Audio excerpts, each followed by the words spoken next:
Hey guys, welcome back to the 1v1 podcast. I'm your host Vladis, and today I have the Rogue Roundtable edition. And with me, I have our boy Zybek, the famous PvPer here. Howdy. And then we have our boy Lloyd from Polar. What's going on, Lloyd?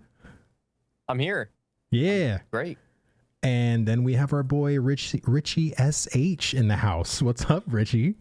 How we doing? I'm doing good. Making an elusive appearance on a podcast. Oh God. Yes, my yearly podcast, you know. I'm glad you can come on and give some feedback on this class, because I know this has been a very important class for a lot of people. So let's just hop in. I'm going to go and direct this one to you, Zybek. Which abilities do you enjoy the most, and which ones do you feel need the most improvement? I think most of the kit is actually really good. I think the actual individual abilities are pretty good. The only thing I would really tweak would be some of the like gameplay interactions. The big one that I think pretty much every rogue can probably agree with is there needs to be some sort of like sanity check to where you can't accidentally double tap your toxins or double tap your sleep dart. Rogue, if you spec into the expanded tool belt, you get 2 charges, and with the way the ability queuing works, and if there's like any sort of server lag, it's super easy to accidentally like double up an ability even to only hit once. So my easy solution for that would just to be what they did for rations, where it has a 1-second cooldown. If you use a ration in game, you'll know what I mean. It has that 1-second cooldown, so you don't accidentally double tap it. But the actual abilities, I think, are mostly good. I think everybody usually they like most of the rogue kit, minus like a few of like. The only other thing I think that's kind of weird is probably the unstable compound. I think it's just a little niche, especially when you can't change things on the fly. So I guess from you, like from your own anecdotal opinion, every ability is up to the par of enjoyment. Yeah, I think the actual abilities themselves are, right. But the way they're modified by the talent tree is sometimes problematic. Particularly Trounce in the case of PvP is like, I don't know if we want to get on that rabbit hole, but the actual abilities are good. Okay. And then Lloyd, what about you? Which abilities do you enjoy the most, or which ones do you feel need the most improvement from the rogue kit? I feel like I always have to have acrobatic strike, and I love it because it's like I have to have it because it's super good, and it's not just good animations and just the way that it feels. It's also really good mechanically because kind of like puts you behind the target, freezes them, and it's like not exactly like a mage freeze, so it's its own CC in a way. So it doesn't take up the diminishing returns on those. So it's like one of the best abilities for sure. The thing I don't like about Rogue is everything is locked by like a cast time. And so like activating your poisons, smoke screen, all your tools and stuff like that. Okay. Feels wonky, feels clunky. Okay. So you feel like the overall improvement would be either reducing or removing cast times. Do you think that should go in conjunction with maybe increasing the CD overall? Because I feel like there has to be some give and take. I think for those types of abilities, it's just bad for the user. Right. As far as fun like goes, your opponent, it's not like they need a whole lot of visual clarity other than knowing which poison you're activating. Like those should just be instant casts. I don't think those types of things are going to be very, very impactful for your enemy. It's be more impactful for you, the player. But like if it was something like, I don't know, like just one of your other abilities that's going to majorly affect the battle, yeah, maybe your opponents want that. But I think part of the rogue archetype is you are just supposed to be that surprise, like not ready for this particular moment. You kind of have to anticipate it beforehand. And that's kind of like where the mind game of the rogue is for most PvP aspects. Can you give me just an example of like an ability that has a cast time that just always irks you? Oh, literally the poisons. I have to apply it, and I can't do it in the middle of an auto attack. It cancels my auto attacks, or like I have to wait for my auto attack to go on, and then the animation, and then my poisons. It's like really, it's really clunky. And then if you have 2 charges of it, naturally you're gonna tap it and then double tap it, which is why I was talking about like it needs to have a 1 second cooldown, just sanity check for that. For that reason, And just to be clear, I didn't say this before we actually got started, but this is of course supposed to be a discussion. I don't want it to be like, you don't talk. You know, if Zyback, Richie, if anybody wants to jump in, even though it's not your time to talk, but if they make a good point or whatever, and you want to rate it about it, no problem, please do it. Is there anything else, Lloyd, besides poisons that you feel like? So the improvement should come from. Too. Okay, so smoke screen. So a lot of these are kind of like your setup or your utilities that you feel like need this. Yeah. Like, because I would love to like pre-poison and then go into my combo, but it makes the combo really awkward, or like it delays it to the point where that split second where I really need to go in and like shadow step AoE kick or whatever. Right. It just makes it really clunky, and I may miss the moment, which makes me getting 6 people into like 3 people, and it's like, okay, that actually matters. Okay. And what about you, Richie, when it comes to the abilities? Which ones do you enjoy the most, and which ones do you feel like need the most improvement? So I mean, all of the movement abilities I love, like Lloyd said, the acrobatic strike, the grappling hook is my absolute favorite thing to mess around with. You can, for me, like not just like in a PvP or PvE scenario, but like exploration and getting on top of things, grappling up there, but even in combat, just like zipping grapple out to get out of a tight situation and re-entering stealth to get away from people. It's for somebody who like hopping up on to like off angles for PvP is actually Yeah. Do you feel like the grappling hook is? I'm sorry to interrupt you, Richie. Is it crisp? Like when you hit the ability, does it work when it should work? Unlike the grapple for the tank, like does this actually work well? Yeah. For the most part, I mean, there's times where, from what I've understood, it's a latency issue where I'll grapple and then I'll shoot way over my target and then kind of come back down, which I've had a few times. But that's mostly like going vertical. It's not normally. I don't get that going horizontal on the map. Okay. But like Lloyd said, I haven't actually done it since the PTR though, but like using it in like node sieges, because node sieges it's a ranged player game essentially. But like with that grappling hook, when you have those choke points of all the rangers up top just casting vines on everybody and locking them in, you can use the grapple to get up to the up top to where the casters are, and I think it's definitely can change the scenarios pretty well.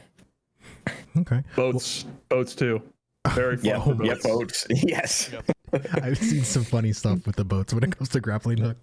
All right, Richie, I just want to ask. Actually, it was like on the PTR. I was using the hook, and like this is when Naval is coming out. I used the hook, and it just kind of like locked in the center of the ship.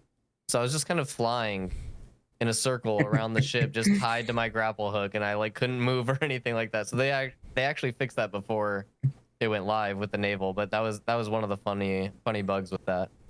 Okay. Well, Richie, let's go into this question 2. Let's start off with you on this one.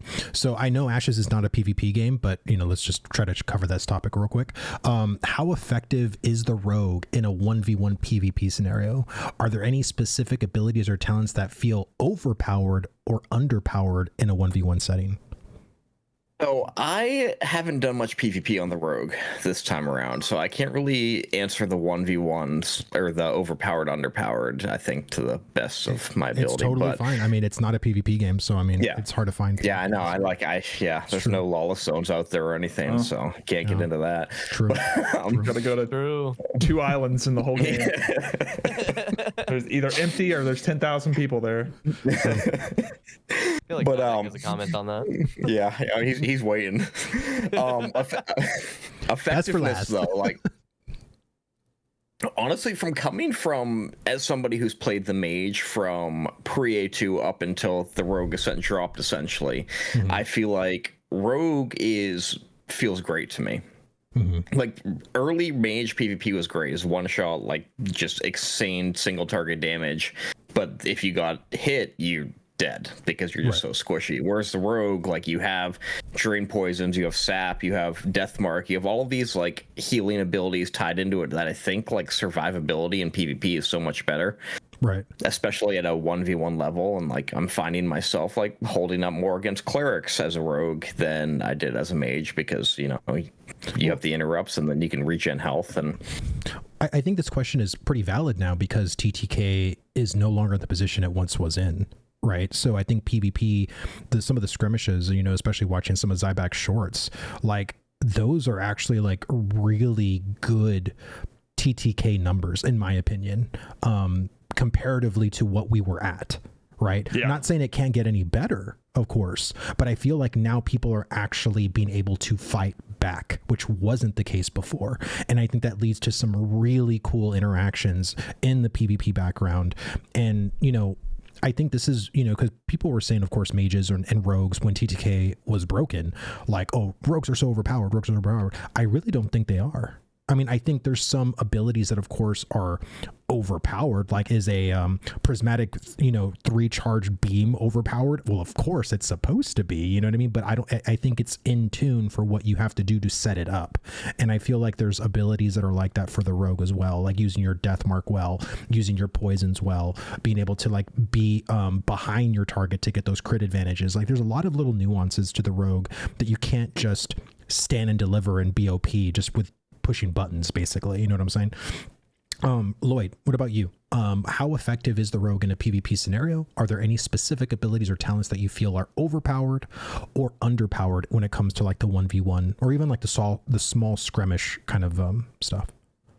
Yeah, so I think rogue, like, it excels at 1v1s. It is the king of 1v1s, and I think it's kind of meant to be like that.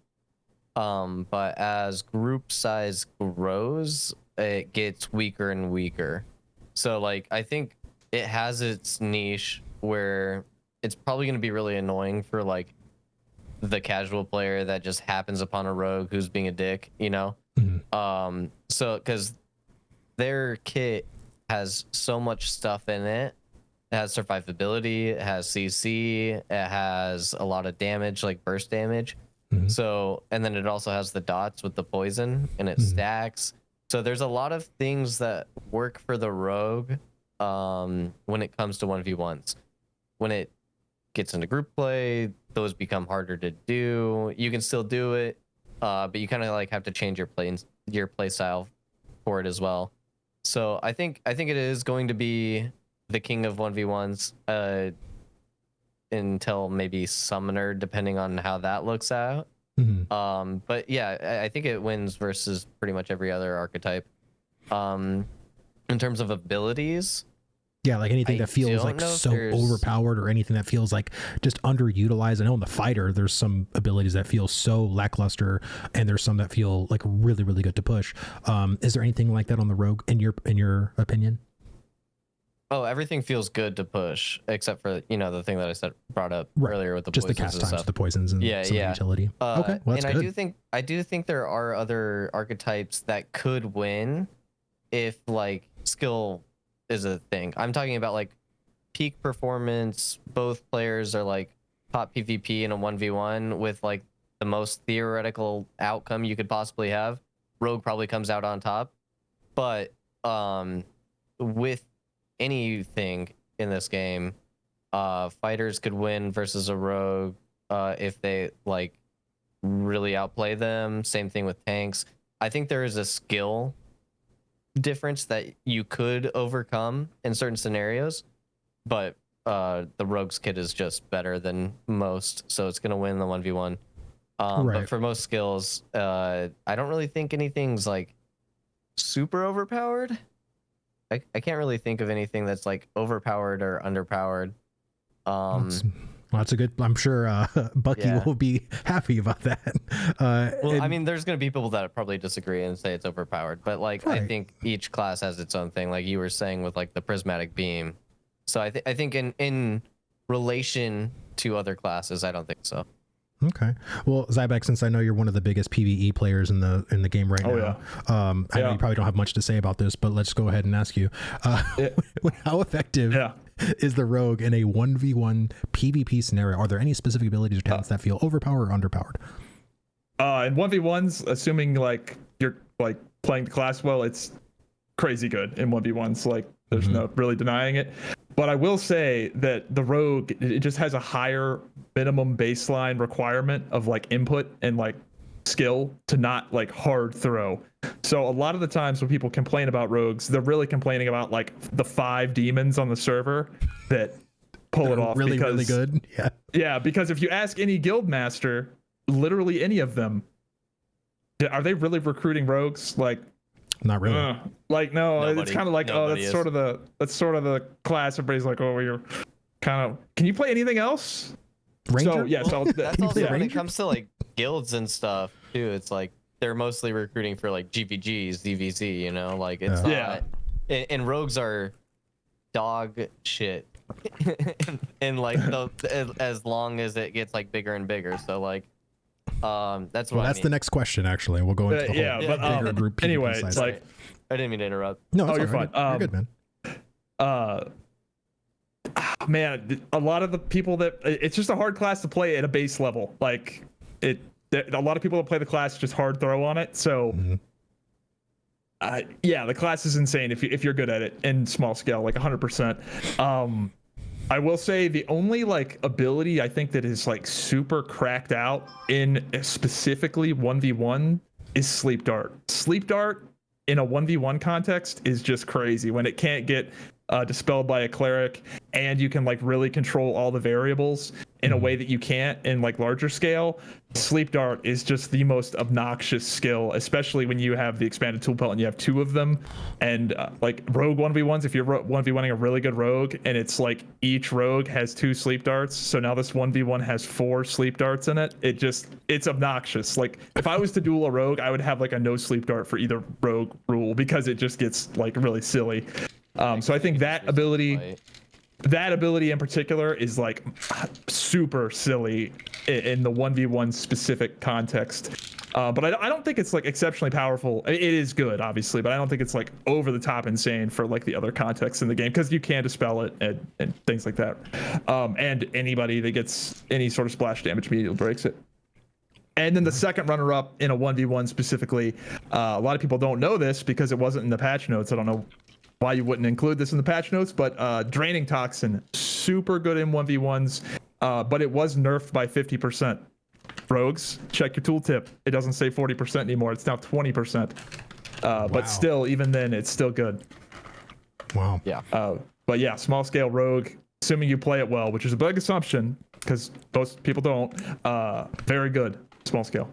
I mean, I've seen some of your shorts where you're taking on multiple people by yourself on your rogue. So yeah, and there are a lot of those clips. There are other rogues in those clips, so that should tell you. Yeah, I just think the rogue, because it's one of the most newest designed, right? I think Bucky and the rest of the combat team have learned from the overall feedback from the other melee and just the overall class design, the older class design, and really try to go different with spreading out some of the abilities. Now, I have almost 20 questions we're going to get through and everything like that. I don't want to jump ahead, but the rogue, I feel, is more balanced in the sense of like the ability spread, even though we don't even have all the abilities. We don't have all the passives that go with the talent tree.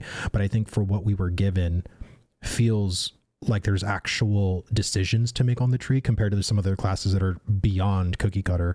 And not saying that the rogue isn't cookie cutter. In my opinion, it kind of is, but we'll get to that later. Yeah, I'd agree with that. I think it even goes beyond that, in that like even if you make the same decisions, like even if me and you run the exact same talent tree, like you can have a different play style even with the same talents, and like right. Yeah, we can get to that later, but I think it's really well done. Like that's a sign of a good class. So Zyback, let's go with you on this one. In group PvP, like guild wars, caravans, node wars, like you're talking about these big battles, how does the rogue contribute to team success? Because we all know melee is fucked. Let's just be completely blunt about it. Is it balanced, or does it feel too powerful or easily counterable as far as the rogue class when it comes to these big skirmishes? The big skirmishes, so I assume above 8 players. Yeah, it's tough. It's tough for Rogue in the same way that it's tough for Fighter. It's just I'm not sure. I don't have like a panacea of what you can do to really fix that. I think a lot of it is that it's just so much easier to execute if you're in a big group team fight. It's so much easier for your team to execute if your team is just Rangers, Bards, and Clerics, because you can just stay in this nice safe ball and use your range to space. And the big thing in these big group fights, and this goes for any MMO, you just want to not die. Not dying is most of it. If you can just not die, there's a good chance you're going to win. And when you play a melee class, you have to actually put yourself into danger. So that's like the biggest hurdle that both Rogue and Fighter, and honestly even Tank, have to overcome. Or even because you have to understand too, like once we actually start getting augments, imagine people want to play like a melee range or a melee mage, right? If they go like mage fighter and some of their augments actually transform some of their casting abilities to be melee, right? Like, I mean, there's hopefully going to be some augments like that. Like, I think there is truly a big problem when it comes to the ranged melee debate. And I don't know what they can do, but it feels really bad, especially when this game is supposed to be, you know, bringing the M back in MMORPG, right? It's massive. Like, I don't know. I feel kind of like maybe they can do some baked in passive defense for melees only. But I don't know how that works if like for a mage, right? Because it's like, are you going to get the best of both worlds now that you're a mage fighter? Like, that's where the kind of nuances come in. Do you have anything to say about that as far as like what Intrepid could do regarding this problem? I don't want to say anything too dramatic because like the smallest changes make the biggest impacts. True. But the difference between, especially like PvP damage, now PvE damage is a little different, but there's really not much of a damage difference between like a baseline ranged attack versus a baseline melee attack. And you would think like melee surely would do more damage, but it only does like slightly more most of the time.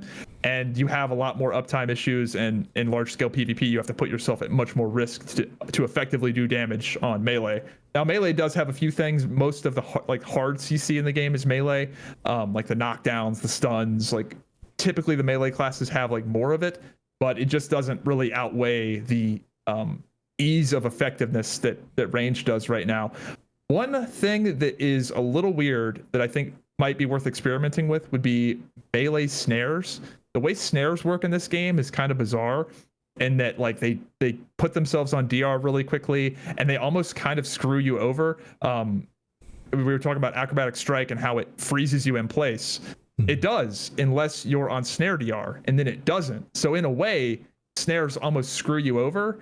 If your mage hits like a super big freeze, or you want to acrobatic strike and they're on snare DR, it doesn't do the route that you love, right?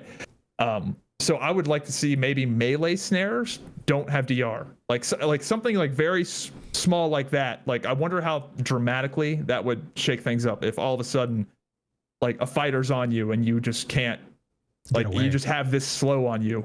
Right. Yeah. Okay. So something like that, just something small. Okay, so basically, I agree that swinging the pendulum would be kind of bad. But what about you, Lloyd? When it comes to group PvP, like the big stuff, how does the rogue contribute to the team's success? And do you feel like it's balanced as far as the rogue goes? Do you feel like they're easily counterable in big skirmishes, or like what's going on? So there's a lot. I think the MMO problem is always going to be melee versus range, because range is always going to be good. There's a reason why like bows were super nerfed from ESO's beta to launch. Like ESO had like a huge bow meta simply because just firing from range is good. Absolutely. And so you have to like balance it around like classes being tankier, or like if you're shooting from range, you do less damage. Like there's ways to go around it, but right now the power system, how weapons work in Ashes of Creation, like in order to fix that problem, I think they need to fix how damage is dealt, like the formula, like whether you're using a bow versus a melee. Like PoE 2 has like if I have my melee weapon out, here's my melee power. If I have my ranged weapon out, here's my ranged power, type of thing. So like they have to fix it through some way like that.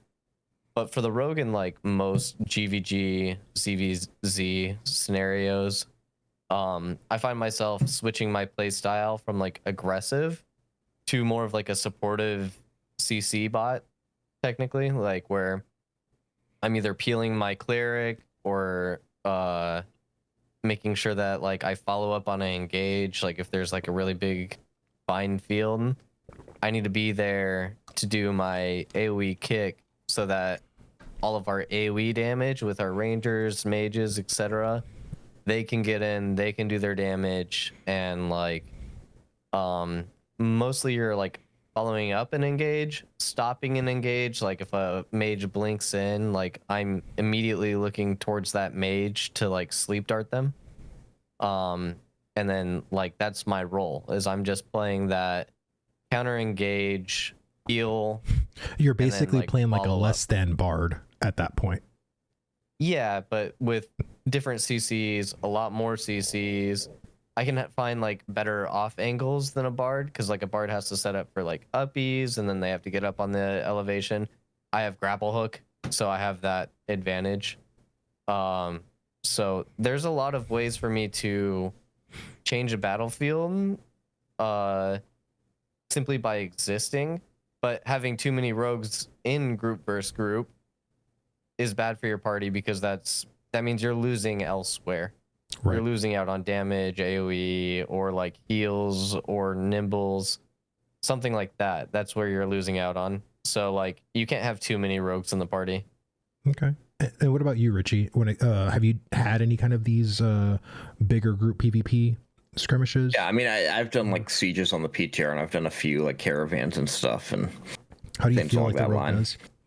But I mean, it's like all melee classes. I mean, it is like you said, they're kind of garbage in these scenarios. I think the rogue is meant to be like, when you think rogue, it's a really aggressive jump in there and do damage archetype. But like Lloyd said, when you're in these larger situations, you're more on the defensive, and you're more of like, okay, how can I interrupt these heals, or how can I slow this guy down? Which is not how, like, I hate going to WoW for an example, but like a WoW rogue, it's jumping in, like you stun lock your range so they can't get away, and you keep them in that spot and deal as much damage as you possibly can before your stuns break, which I don't necessarily feel that way on a Ashes rogue in large scale PvP. It's like Lloyd said, grapple up on this building and see what you can do to sleep dart this healer, or jump down into this guy and kick him before he casts something and then zip out of there. And it's more of like a get in and get out type of archetype, which is not how I anticipated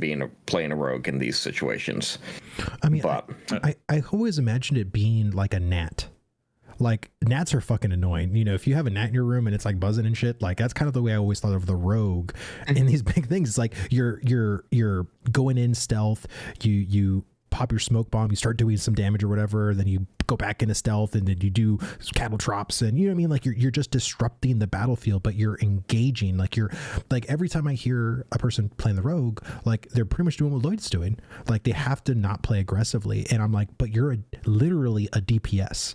Like, I'm not saying that you should be aggressive, but I mean, I want to do damage. I want to go and kill people. You know, I don't want to just stay in the back line, just like sleep darting. I mean, the best thing you can do is apply your draining poison, throw your shuriken toss, and hopefully that drains their mana.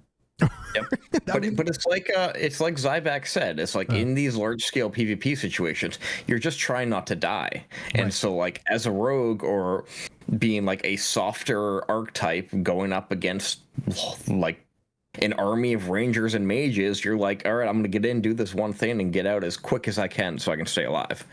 Yeah, I mean, the $1 million question is, like, even if you play the rogue perfectly and use all your utility exactly perfectly right, how much is that even more valuable than just being like brain dead and making the wrong decisions on a ranger or mage or cleric or bard? Like you just can't go wrong with the other choices. And it kind of reminds me of like Overwatch, where in Overwatch, a lot of the times, or really Marvel Rivals, any of these team shooter games, right? You really just want to be on the thing that you're not like throwing on. Like as long as you're not like totally useless, you don't need to save the day and be the hero. You just need to just be useful. And if you're just like a useful cog in the machine, that's going to get you a lot more mileage than, you know, being the hero on a rogue or a fighter, which is basically the only thing you can try to be on those. I guess two classes right now. It's not what I would have envisioned picking that class from the jump, right? Like if you're a brand new player and you're like, oh, I'm gonna play a rogue, and then like you're excited to go in and do like a big battle, and then they're telling you, don't go in the front, don't go and kill. It's like wait, what? Like I'm a fighter or I'm a rogue. Like you telling me just to be on the sidelines? Like that, I just don't. And maybe that's more of like what the players are telling people to do, but I feel like the game is also kind of telling you that, because if you're dying so fast, you kind of have no choice. And that's what I'm saying. Like you should have a choice. I think if you want to be that backline rogue player disrupting and doing stuff like the way a bard would or some kind of utility player would, you should be able to choose that, but you should also be able to choose to go in and actually do some damage and kick some butt and not feel like that is the wrong decision. You know what I'm saying? Yeah, so it's like I've tried that in some scrims and stuff that we did, where they've had two rogues like Deathmark do the chilling death embrace. Problem is like they can see who you're death marking, like they know who you're targeting when you do that. So you can throw your death mark, but now they just like sit and protect with that. So like you can't set up your like 50-meter range. And then like you think you can like maybe go in and burst one person and like just do a trade, like, oh, maybe the rogue can just go in, kill the healer, and then if he dies, it's whatever, we got the healer. That doesn't really happen because of like how TTK is. One person versus 8 people all just turning on the one person, like it just doesn't work. So yeah, you can't just be that I'm gonna get one kill, die, and then that's gonna be really good for my team. That's not possible with the rogue in its current state. Okay. Well, let's go. And I think go ahead. Sorry. Richard. I was gonna say, like, in the example of sieges and doing node sieges, I think part of the issue too though is world design. And whereas like nodes are designed where you have so many choke points for like mages and rangers to sit up on top of, that there's no way to get at them. Like you have to run into the fire. You can't necessarily, I mean, maybe if like tank grapple worked most of the time, you could grapple players down, or you could as a rogue grapple up and get behind them, but other than that, like it's just like it's range versus range, and it's kind of like you can get up on the rooftops of the buildings, you can get up onto these hills that players can't climb up, so, and it's just the way the nodes are designed, it makes it like near impossible for melee in general to just succeed in these situations. I am just going to say another problem about that. Sorry, I just now thought about this. But another problem with like group gameplay with Rogue is the stealth mechanic, where you have to be 15 meters away from people before you can re-stealth, unless you're in your smoke screen. You're jumping ahead, Lloyd. That's the next question we're going to go over. Stuff. Oh, my bad. I just thought about it. Like that, it makes it difficult though. Like it really does. No, for sure. I mean, I'm just going to say it right now. I believe there should be a passive for your grappling hook to transform that ability to bring people to you like Scorpion. Like I want Death Grip in this game, and I think the Rogue should have it. Rogue tank. Yeah, like no, not even Rogue tank. I just think the Rogue as a passive should have that ability. Like if you let's let them. Let's get one grapple pull working first before we do another one. Yeah, I know, right? Okay, so let's go with you on this one, Zyback. So this one's about the stealth mechanic. I know this is super controversial for a lot of people. What are your thoughts on the rogue stealth mechanic in PvP? Do you feel like it's balanced? Do you feel like it's easy counterable? Is it, like how do you feel that kind of works? I mean, it's really good in small scale. Like the way, like a lot of the frustrations people have against rogues are stealth in small scale. And the more variables you can control, the more powerful it is. But again, in the larger scale stuff, when there's just a million people and it's just a big clusterfuck, like you can't nearly abuse the stealth mechanics like you can in the smaller scale stuff, where you can really control the variables. And it's like, oh, I know if I dodge roll this way, nothing is there. Even small scale PvP, and there's a bunch of mobs around you, it's like it can get a little dicey to use the stealth mechanic because that blocks your stealth. But I don't know, some of like I understand some of the frustrations people have when they face a rogue, and it's like, this guy just re-stealthed right in front of me. Like I am sending an ability his direction, and he just goes whoop, just poofs away.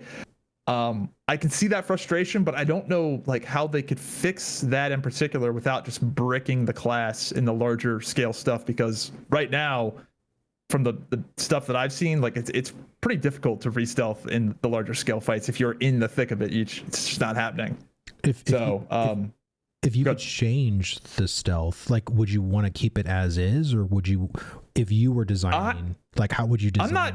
I don't know. It's sort of a give and take. Like, I'm not sure what I would change. I'd honestly just leave it alone for now and just kind of see how other things play out. Like, there would be a list of other things I would change before that, I guess. But I see the frustrations people have where it's like, oh, this guy just stealthed in my face. Right. In this like small scale thing, right? Right. But it does break on 5% health, so it does break pretty quick now. Yeah. So I know people don't like the timer on it. There's like, why is it a minute long? Why do I have to be 15 yards away? Give me more ways to actually stealth in like larger, or there's like, I've heard so many different ways. So yeah, I don't mind the timer or the range personally, but I don't know. It's one of those things where it's like, it sucks in larger scale. Like people can point to examples where it sucks and its stealth is like not fun to use as the rogue, and then there's other examples where it's like, this is crazy how good this skill is. Right. So it's like feast or famine. What about you, Lloyd? How do you feel stealth? I think it's I think it's always going to be a strong ability. Being not seen is always a good thing. I love the fact that it's like soothing shadows is also kind of like a way for you to regenerate a little bit, because you are supposed to be going in and getting out and kind of like regenerating. So like that's really nice. I think it is a little frustrating as a rogue where you can't just vanish in the middle of a fight. But with the smoke screen into stealth, you can kind of get away with it.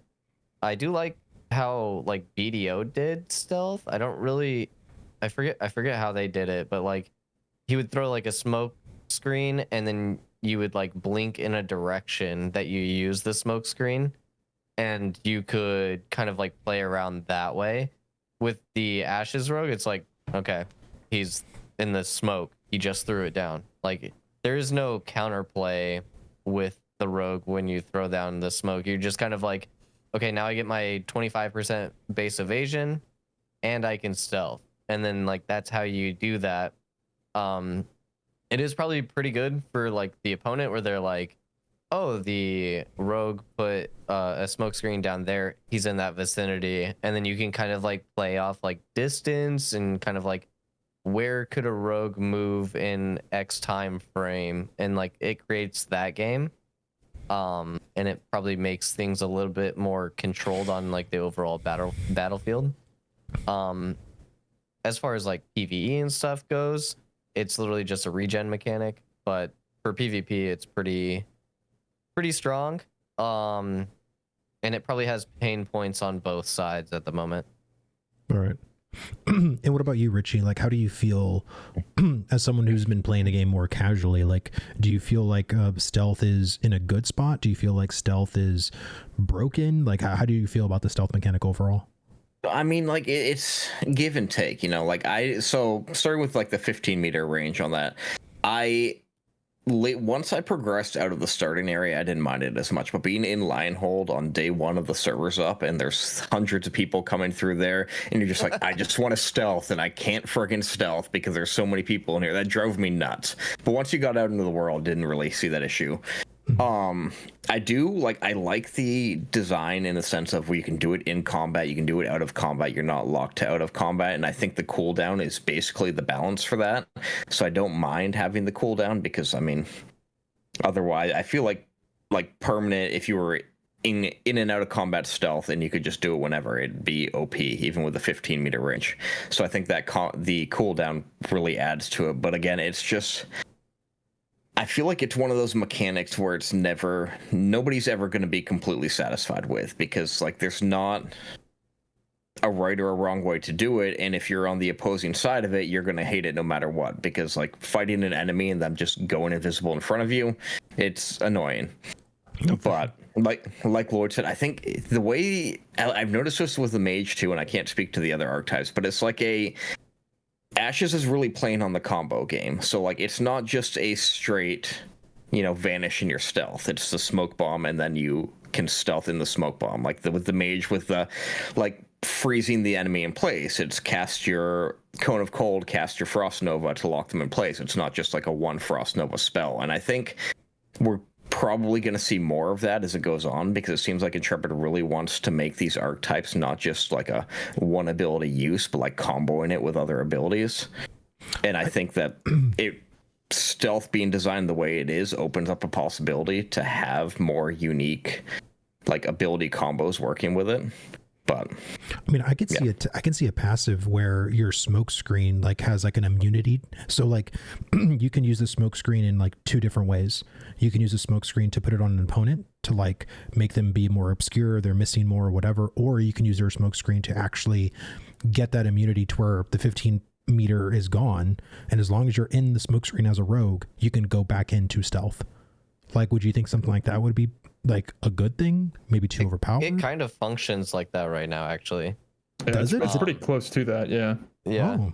So like when your opponent is in it, they're blinded, so their accuracy goes down. Your evasion goes up. Do the other friendly targets get the? I don't think the other friendly targets. Your group. Oh, they do the bonus evasion. Yeah. I wasn't sure if the other friendly targets got it. Yeah. I don't know. There might be a bug where enemies get it too, because there's like a tank bug with absorb field where I also get the shield when I'm fighting people in the open world. I don't know. There might be a bug with it. It might be bugged. I don't know. But yeah, currently they get evasion. And when your stealth cooldown actually reduces while you're in the smoke screen, and you can stealth within it. Every time I've tried to do it, it resets works. the cooldown of it. Yep. I don't know why. Maybe it's me. Maybe I'm doing it wrong. I don't know. But you just got to be within the smoke screen.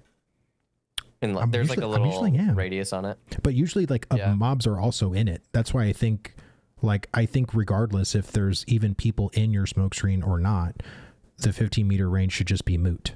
Like as long as the rogue is in the smoke screen, you should be able to go into stealth, period. Like that's kind of like how I think it should be like that. It should be like, but it could be a PvE mob thing too. Or against players, it definitely works against players because because I know because I do that pretty frequently. But I've against mobs, I've had mobs reset on me because I stealth inside the smoke screen and then I stepped out of the smoke screen, and because I stepped out of the smoke screen, they reset. But if I'm in the smoke screen and I don't move out, they're still aggroed on me. Oh, that's actually my least favorite thing about stealth. Now that you mentioned that, is the stealth. Like, you can't use it. Yeah. And it's like in the same situation like grapple. You grapple out and then go stealth, and the mob resets. And sometimes the mob only like partially resets, and then you go on stealth. It comes back for you 100 meters up the road, and then all of a sudden it's coming out of nowhere. Dude, I had a goblin literally like almost like 25 yards like up, because I was like going on my horse, and there's just a goblin running in the air, just chasing somebody. I don't know what it was doing, but I'm just like, oh look, there's a goblin. Amazing. It would be nice if the mobs had like, if you could use your, because the stealth has a rotational mechanic to it, especially like smoke bomb, where you actually like it increases your damage, but you can't actually use it against PvE mobs because they immediately reset. Well, not immediate. Sometimes they don't, but most of the time they'll reset. So it'd be kind of cool if like there was a 2-second threshold to where if you went to stealth, the mob wouldn't immediately reset. Because it is a little awkward that you can't like you can't really utilize your smoke bomb or the advantage generating part of stealth in solo PvE. Now, if you have a tank and they're tanking the mob, that's fine, right? But because honestly, like I been playing strictly almost PvE. Like I haven't really encountered a lot of PvP at all. So that's why I'm leaning on you guys for that particular thing. But Richie, that's definitely annoying. When it comes to overall dungeon and raid content for the rogue, how do you feel the class does when it comes to damage, utility? Does it have a defined purpose? Do you feel like it's struggling to find its place within the party? I PvE I feel like in general has like class identity issues at times where it's just the rogue is the same as the fighter, it's the same as the tank, and essentially you park yourself in the corner, you get behind the guy, and you just go through your rotation Stand and do deliver. damage 100%. and deliver. Yes, yes. But it's definitely more of a PvP archetype, I would say. I mean, I would much rather find myself playing as a mage in PvE or even a ranger. I guess it's the range archetypes. Maybe it's a range thing with me. But it's I don't know. I can. It's not something that I'd be like, okay, we need to have a rogue in this party. You know, like we could have a group of 8 or a group of 40 or whatever, and if we didn't have X amount of rogues, I don't think it'd make a difference. That's the thing that I feel that is lacking with a lot of archetypes is identity when it comes to PvE. I don't feel it really on the fighter. Like you can just omit a fighter completely and there's nothing would change, like nothing. But if you don't have a bard in your party, you definitely feel that. You know what I'm saying? You don't have a healer in your party, you can definitely feel that. Same thing with the tank. And I feel like you don't need to do anything crazy. I think buffs would be a very easy solution, right? Like, you know, I think of, again, my WoW brain, I think of like giving fighters like sort of like attack power or a strength buff. You know, I think, you know, for rogues, you can give them a dexterity buff, you know, or a crit buff. And, you know, you can just something that actually you would want at least one of that archetype in your party to provide that buff. But honestly, outside of even a buff, I think rogue is average. I would say I have more fun PvEing on my fighter than I do on my rogue, but maybe it's because I am not a rogue player at heart. You know, like I'm not saying that I don't like the Fighters abilities. have fun buttons to press though, dude. Like, Yeah, their animations are class. God, they're just so good. Yeah. I would say the rogue is good with like its interrupts. Like the rogue has a decent 100%. amount of interrupts that you can use in PvE, and I think some of the other archetypes are definitely lacking in the crowd control and interrupt aspect currently. But yeah, it's I don't know. I think it's hard to do too, especially when they're doing like not when you can use whatever weapon as whatever archetype, and there's no like uniqueness essentially to when you have rogues running around with two-handed swords and you have fighters running around with two-handed swords in PvE. I don't think it really it doesn't make a difference what you have. Yeah. Okay. I think rogue is supposed to be they're there for the single target type of, you know, consistent damage. Like a ranger might be with like auto attacks and stuff like that, but ranger has like more AoE.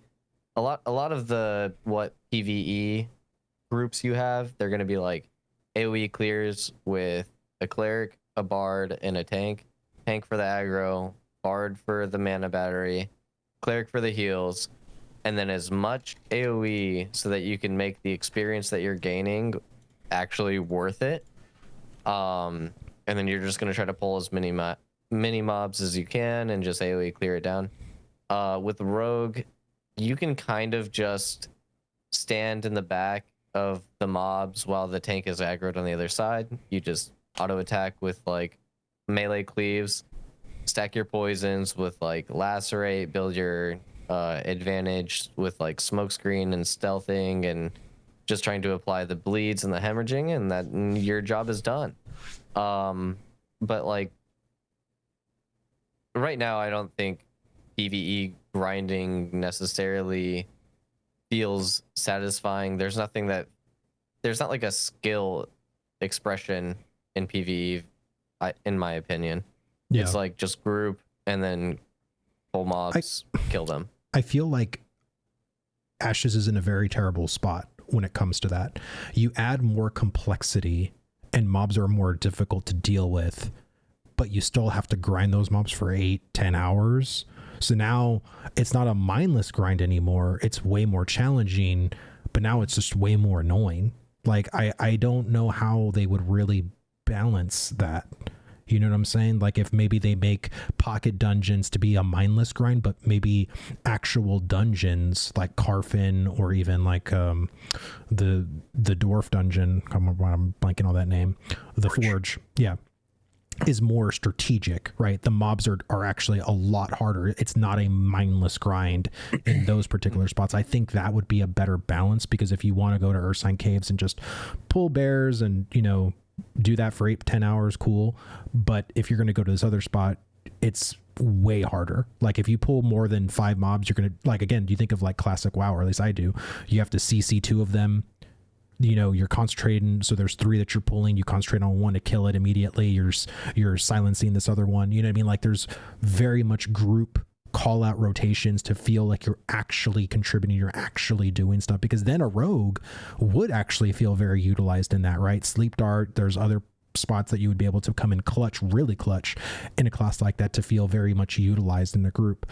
But I feel like you're right, Lloyd, like the PvE is so mindless. It's so mindless, but I feel like it kind of needs to be, because it's so grindy.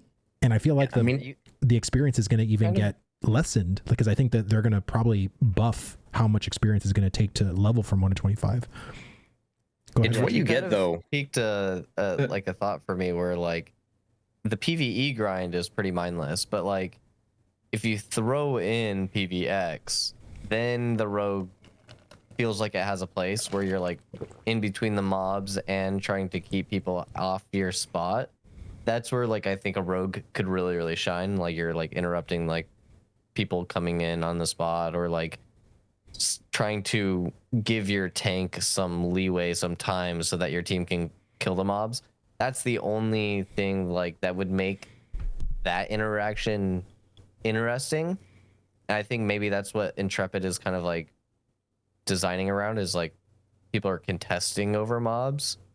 So I think maybe that's why mob and PvE grinding feels so they're sacrificing like PvE for PvP to make it PvX, I mean, PvE, which that doesn't seem good to me. That's what you get with these kind of games, though, too, is they're Zerg mechanic games.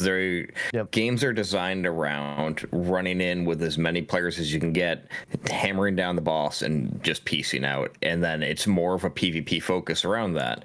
Whereas, like, the more PvE focused games, the bosses have more, like, engaging mechanics and more like group callouts, like you said, and things like that you can't really get when you are suddenly designing bosses where 100 players could run up at the same time and just ambush the thing. Which maybe they fix that in the future, because they're supposed to have boss scaling based on player numbers and all of that sort of thing. But until we get to that point, yeah. But and then like Lloyd said with PvX, so like right now PvX doesn't really exist in a sense, because the corruption penalties are too hard, so like, or too high, so like nobody wants to risk even contesting these areas, because they're just going to get corruption baited, go corrupt, and then lose all their gear. I don't know why you guys keep saying it's PvX because PvE, but yeah. Yep, you can't get gear. You can't make gear very easily, and unless you go and buy some gold on an RMT site and do it that way. What about you, Zyback? I mean, I know you're, big PvPer, but like when you do PvE, like how do you feel like the rogue does in a group setting? So I think the rogue does have what it does is like not super important. Like it does a lot of single target damage, which is not something people like super care about, because there's not like competitive, like compelling PvE in the game. Like there's not like DPS checks you got to hit. So the rogue actually does do a ton of like single target damage, but most people don't. It's usually just an AoE snore fest, right? Yeah. And the other thing the rogue does bring that's actually nice is expose. So rogue can apply a debuff called expose that makes your entire raid's damage do 25% more damage on debuffs. So bleeds, burns, things like that. So the rogue, you actually do want one of them. Like you actually really do want one of them for that, because that's a lot of damage comes from dots. That's a good point. But yeah, the single target damage is pretty good. But if I was like making the optimal like PvE dungeon smashing group, I'd probably want a fighter instead, just because they have so many passive like cleaves. Like on their abilities, like so much of their stuff just passively does AoE damage. Right. That's generally more valuable. But if they end up making like boss in a box, close the curtain, lock the room kind of bosses that actually have like mechanics and scale on players, things like that, then you might see, I don't know. We'll see what they do with PvE. But yeah, for PvE, it just so doesn't matter that Like who really cares if it's who really cares if you have a rogue or a fighter? You just smash it down anyway. So okay, I'm gonna go to you on this one, and I typed this question in wrong, so I'm going to say it the way I meant to say this question. How do rogues' abilities synergize with other rogue abilities in both PvE and PvP? Is there any specific combinations that work well, or do any of them feel lackluster? Because I feel like Ashes has a synergy problem. Every ability is so self-isolated, and when I look at a lot of your videos, Iback, it reminds me of the Ranger. It reminds me of the Fighter. It reminds me of, like, all you do is you hit all the abilities till everything's on cooldown, and then you just basic attack until they come back again and do the same thing. There's no, I mean, again, you can hit the abilities in a certain rotation, but there is no synergies like, doing, throw, you don't want to do throw because if you crit on your throw, it takes off 2 seconds off your CD of, lacerate or, something like that, right? There's no kind of synergies of why you'd want to hit this ability to do this with the other ability. Who's taking this? Sorry. No, you are, Zach. Oh my God. Okay. So I would actually, I would somewhat disagree with that. I think there's one particular talent. It's not, again, not an ability. It's a lot of the rogue stuff really devils in the details, the talents, with Ruthless. So there is there's a talent called Ruthless that entirely changes the way you play the rogue, and actually does synergize in a pretty dramatic way with backstab and lacerate. So with the Ruthless talent, when you have 2 stacks of advantage and you use backstab or lacerate, it does not get put on cooldown.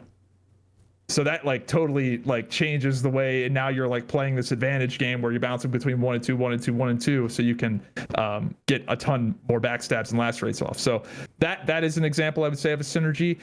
I can sort of see synergy. Where you're going though. That's one of those things where unless you play the rogue, you're not going to really notice that, and a lot of rogues don't actually utilize Ruthless because it's kind of hard. Well, you made a video about Ruthless specifically, and that's what I feel is missing. We need more Ruthless passives. We need more synergies, because the way I'm thinking about it is not just in the short term that we're in. I'm thinking, how is this going to work when we actually have 30 to 40 abilities and you're actually being hard pressed to choose, well, how many of these abilities do I actually want on my bars? Because I envision having passives or even tied to the actual ability to where you have a couple of abilities that actually synergize with each other, 2 or 3. And out of all the 30 to 40, you can pick clumps of abilities that you want to rotate into how you particularly want to play that class. That's how I envision the kind of end game, once the game goes live, the overall talent system. But right now, every ability is so self-isolated. And again, this is a great example of what synergies I'm personally looking for. I want more Ruthless abilities or passives. I mean, you have some of that. It just depends on the context. A lot of these abilities are super situational, so you don't necessarily always backstab out of your acrobatic strike, but you do have some of that with the rogue. The rogue probably has more of that than anyone else. Probably, for sure. Whether that's enough, but feint, feint theoretically is supposed to put you behind your target. It sort of does what it wants to, but it can sometimes put you behind your target, so that will line you up into your backstab. Your throw can apply a bleed that you can lacerate off of and get the hemorrhage. So you have some of that, but yeah, a lot of that stuff is situational. I will say, in terms of synergy, we don't apply anything to the group. We don't synergize with any other classes. We are very isolated in that regard. Which is also we can piggyback off of other people's bleeds for our hemorrhage, but we're not applying a stagger, but that then a tank or a fighter can pull off of. If we're not applying weaken that somebody else can combo off of. Well, I guess that's a bad example. We can, but with Expose, rogue doesn't really do that in the same way that tank can help everybody else out. I think Expose is a good example of Expose is really the only thing that we're pretty selfish minus Expose. You have the chill poison too that would synergize with the mages, but nobody ever uses that. Nobody uses that. It's not worth grabbing. Well, I was gonna say Zyvack's a man of culture because he doesn't use the chilling fog with the smoke screen. And it's supposed to synergize with the Death's Mark with the cold embrace or whatever, but it's so clunky because you have to be invisible to use Death Mark, and you have to be like 15 meters away, which is obviously when you're invisible as well. But you'd have to like smoke screen, dip out, stealth, or you'd have to smoke screen, stealth, dip out, use Death Mark, and then now they're frozen. Like it is just such clunky movement for that to synergize. Or like you could use like feint agile where you just backflip, but then you're not stealth, so then you'd have to re-stealth and then do the Death Mark. It's really clunky. It's you have to do like some wild stuff in order to make the synergy work for like Rogue. Otherwise, you're just, I'll fart and then a mage can freeze off of that. I kind of like the way Flurry and Thrash work together, because you basically hit one on cooldown, you just go back and forth, back and forth, back and forth. So it's like a quick succession, and I like that. And I had a conversation in Guild because they're like, Vlad, like there's a bunch of synergies, and I go, yes, but they're with like tertiary stats or tertiary debuffs, like the chilling, bleeds, lacerate, like I'm talking actual named abilities. Like I am personally looking for, when you hit flurry directly buffs or does something to throw, right? Throw does something that directly impacts like your sap, right? Like that's what I'm looking for. That way it's like there's actually a setup you're going for, right? Because you want to hit your throw to then go into sap, right? Because that's the play style that you want to do. That's kind of how I envision the overall talent system, because you're going to have a finite amount of talent points to play with, which means you're going to want to have a set amount of abilities to play with along with the passives.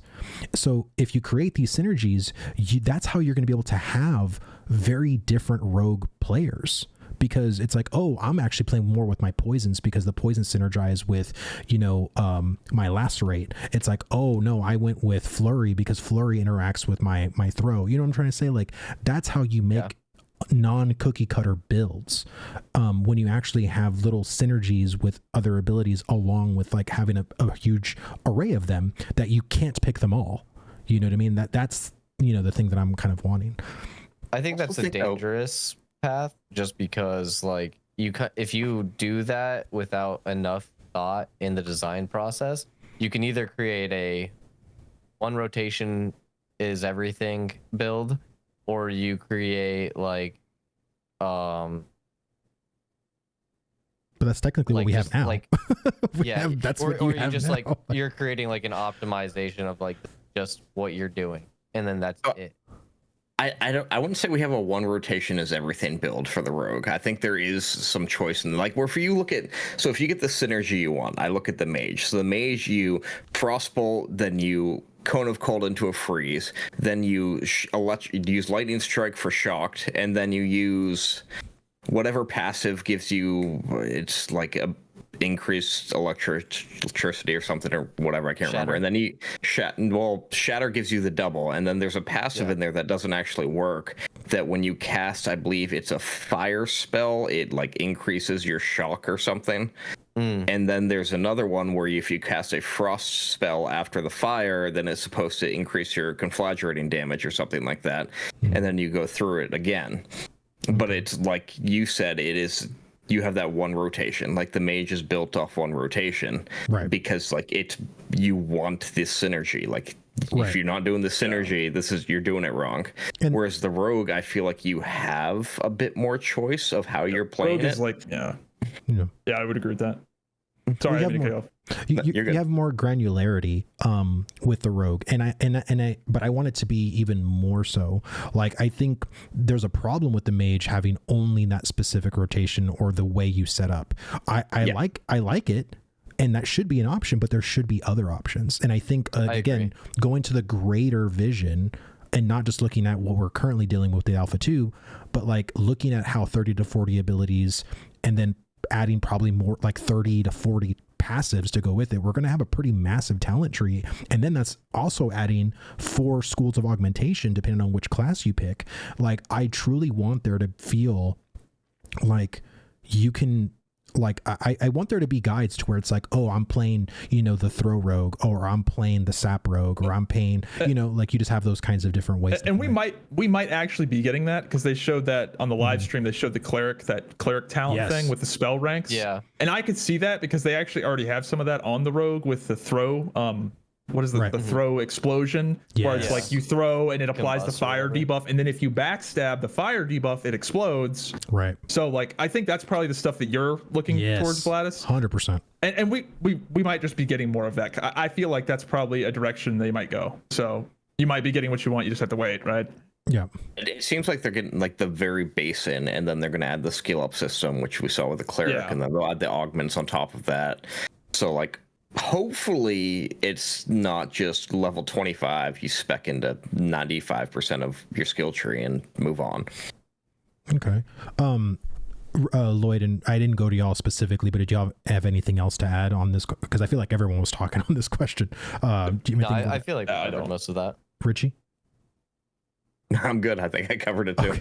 Okay. Well, Lloyd, I'll go with you on this question. So I'm going to skip one.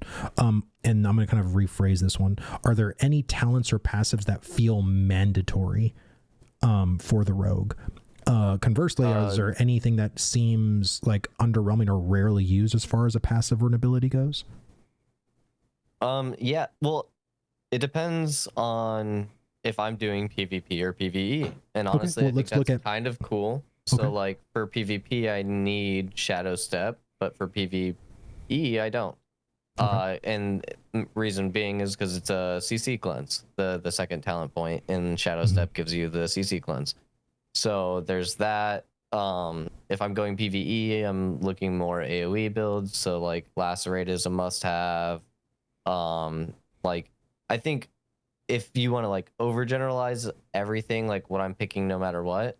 I'm always picking Smokescreen. I'm always picking like my kicks and my acrobatic strike, flurry thrash, because those are all in my combos. Soothing shadows and double strike. I think those are all must-haves, and then you're gonna choose your poison and sap. Anything else is kind of like, I get to pick and choose what scenario I'm in and how I'm gonna play that scenario, and then you can like go to your like tool belt, whether you're gonna go in stealth or expanded. I always do expanded, which is the 2 tools, because that's just super strong. And then I think everything else is just kind of like pick your play style. I feel like the expanded tool belt, like I don't know what scenario you'd pick the other passive. The expanded tool belt to me is just, there are people that do. It's like a solo 1v1 gank build. That's it. That's it. Wow. And even then, I don't use it either. Want to do that, because like feels very mandatory to me. The double sleep, reset fights, control the fight however you want. Like it's almost always expanded. Well, that and the double throw. I mean, I just feel like rotationally, it just feels good to have the extra button to press and to synergize off of. And the combust will proc off of the second throw. So like you can throw again, it's gonna proc your poisons and the combust, and then you could get to combust another target with the double throw. So like it's pretty insane when you can do that combo. Well, what about you, Richie?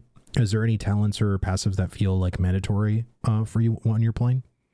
So just to go back on the last one, I use the padded tool belt to troll people. I love just stealthing behind people and dropping the sleep dart on them and just kind of going back, and they're like, what the hell's happening? And they go back to doing their thing, drop another sleep dart on them, and just, that's the only time I use it. It's for trolling people, but it's great. But yeah, as for like mandatory, I mean, I always go Draining Poison. I don't think there's a situation where I don't go Draining Poison. The mana regen is, especially if you're doing solo PvE, it's fantastic. Yeah. And then in PvP, it kind of has a flip side where it's draining their mana, which I don't really notice in PvE because I don't think the mobs actually care about their mana right now. Yeah. And then PvE, I always go sap, because PvE I do solo. I do more solo PvE. So like anything that gives me more regens, gives me the heals to like little downtime as possible, basically. So sap, the Soothing Shadows, Death Mark, Although I get death mark in PvP always every time too. But yeah, and then like Lloyd said, it's just kind of like pick your poison, no pun intended. Just like depending on your situation, what you're doing, jump in and, you know, because I don't always grab caltrops. I feel like caltrops is definitely a more like, I don't even know how to describe it, but it's like this demounting thing. Is that even still in actually, or did they patch that? I don't know if that's working as intended. Because it was still in the tooltip. Interesting. Still said, like now, as soon as I said that out loud, I'm like, I don't think I've actually seen that work. But it's supposed to demount. I saw it work once. Maybe they just hopped off their horse. Maybe, I don't know. I don't like cattle traps. Like, I don't know. I would change cattle traps. Or go ahead.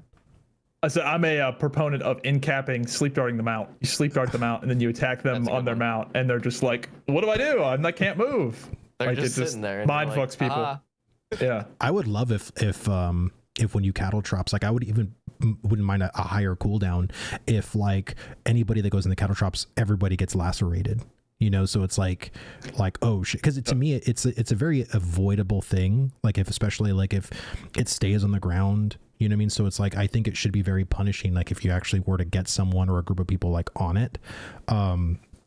But I feel like having that would be like really, really cool, because I feel like the damage right now for cattle traps is pretty minor. Like it to me, it can do a lot of damage depending on the, like, especially in PvP. Now in PvE it's hard. It's because PvE is what I'm mostly referring to. Yeah. In PvP though, like oh my gosh, it can pop off like pretty hard. Yeah, well, that's a lot. Yeah. And it's one of those things where, so I'm a caltrops enjoyer. It's one of those things where like you can throw it down so fast. Like it's a 0.3 second cast. You can throw it down so fast that even if it gets like a couple of ticks and then like the guy dodge rolls out of it, or even if it like you totally wasted, it's so quick that I think it's still worth just throwing down, because occasionally it just pops off and does like an insane amount of damage. So that's kind of the way I use that ability. Well, going on to use that back, do you feel like there's any abilities on the rogue that feel kind of mandatory for you, whether it's PvP or PvE content? So like Lloyd said, like there's rogue just sort of has like the mandatory abilities that you have, like the core like things like lacerate, double strike, throw, like there's kind of just the things you have to get that every rogue just sort of figures out, like just have to get those. But beyond that, I think the ruthless is just the one that probably transforms the way you play the class the most, extremely dramatically. Like it takes the class from something where it's like you just want to hit your buttons as they light up to where now it's like, oh, I need to show some restraint. It's like, oh, my backstab is lit up and I have advantage and I don't hit it. Like, this is great. Like, you have to like unlearn how to play the game, and like, it's difficult. It's actually really difficult to get value out of that talent in a PvP context. I feel like that's weird, because like that's the one talent where I'm like, that's mandatory. I have to have it, and then I have to figure out how to play around it. Like, I guess I kind of like don't even think about it. But yeah, if you're a new rogue player, really learn how to use your advantage and how to keep advantage up. And like Zyvax saying, it's a really strong talent. I feel like this question might be a little premature, because the reason why I said mandatory is because sometimes like it feels really crappy, right? A lot of times like it feels fine, right? Like when you love using ability, it's good. But what I'm thinking of is like when you feel like you're forced to use this ability. I don't know if that's necessarily mandatory. I think like if you were to parse it in like a PvE context, it would be the best PvE choice. But in like a PvP context, you could probably get away with not using it. I mean, I know there's plenty of rogues that don't really utilize it. I feel like that's probably the most transformative. Like, that like changes the whole game. No, 100%. I think from like as far as getting feedback for Intrepid, is just like, I always have to have smoke bomb. Like if I don't get smoke bomb and I have to pick someone else, it feels disgusting, and I think that might happen once we actually get more passives and more abilities, and you're actually more hard pressed to, let's say, be level 35 when this happens, and now you're actually having to not have your complete rotation the way you used to have it at 25, because now you're putting in ranks. Like you can, let's say, put in like 4 points into just lacerate or into just a certain ability to make it even more powerful. Therefore you don't have enough talent points to even get a certain ability. Like I guess that's kind of like where my mindset was on this particular question. I think the answer to that question is like the rogue. You just want all the abilities. Like you just want to have all the abilities. That's it's pretty much as simple as it is. Some of the guys in my guild didn't run lacerate. I'm a lacerate enjoyer, but some of those guys didn't run that. I don't know. I think your choices with the rogue is what you do with the passives. Like, do you go for the exploding dagger or whatever that's called?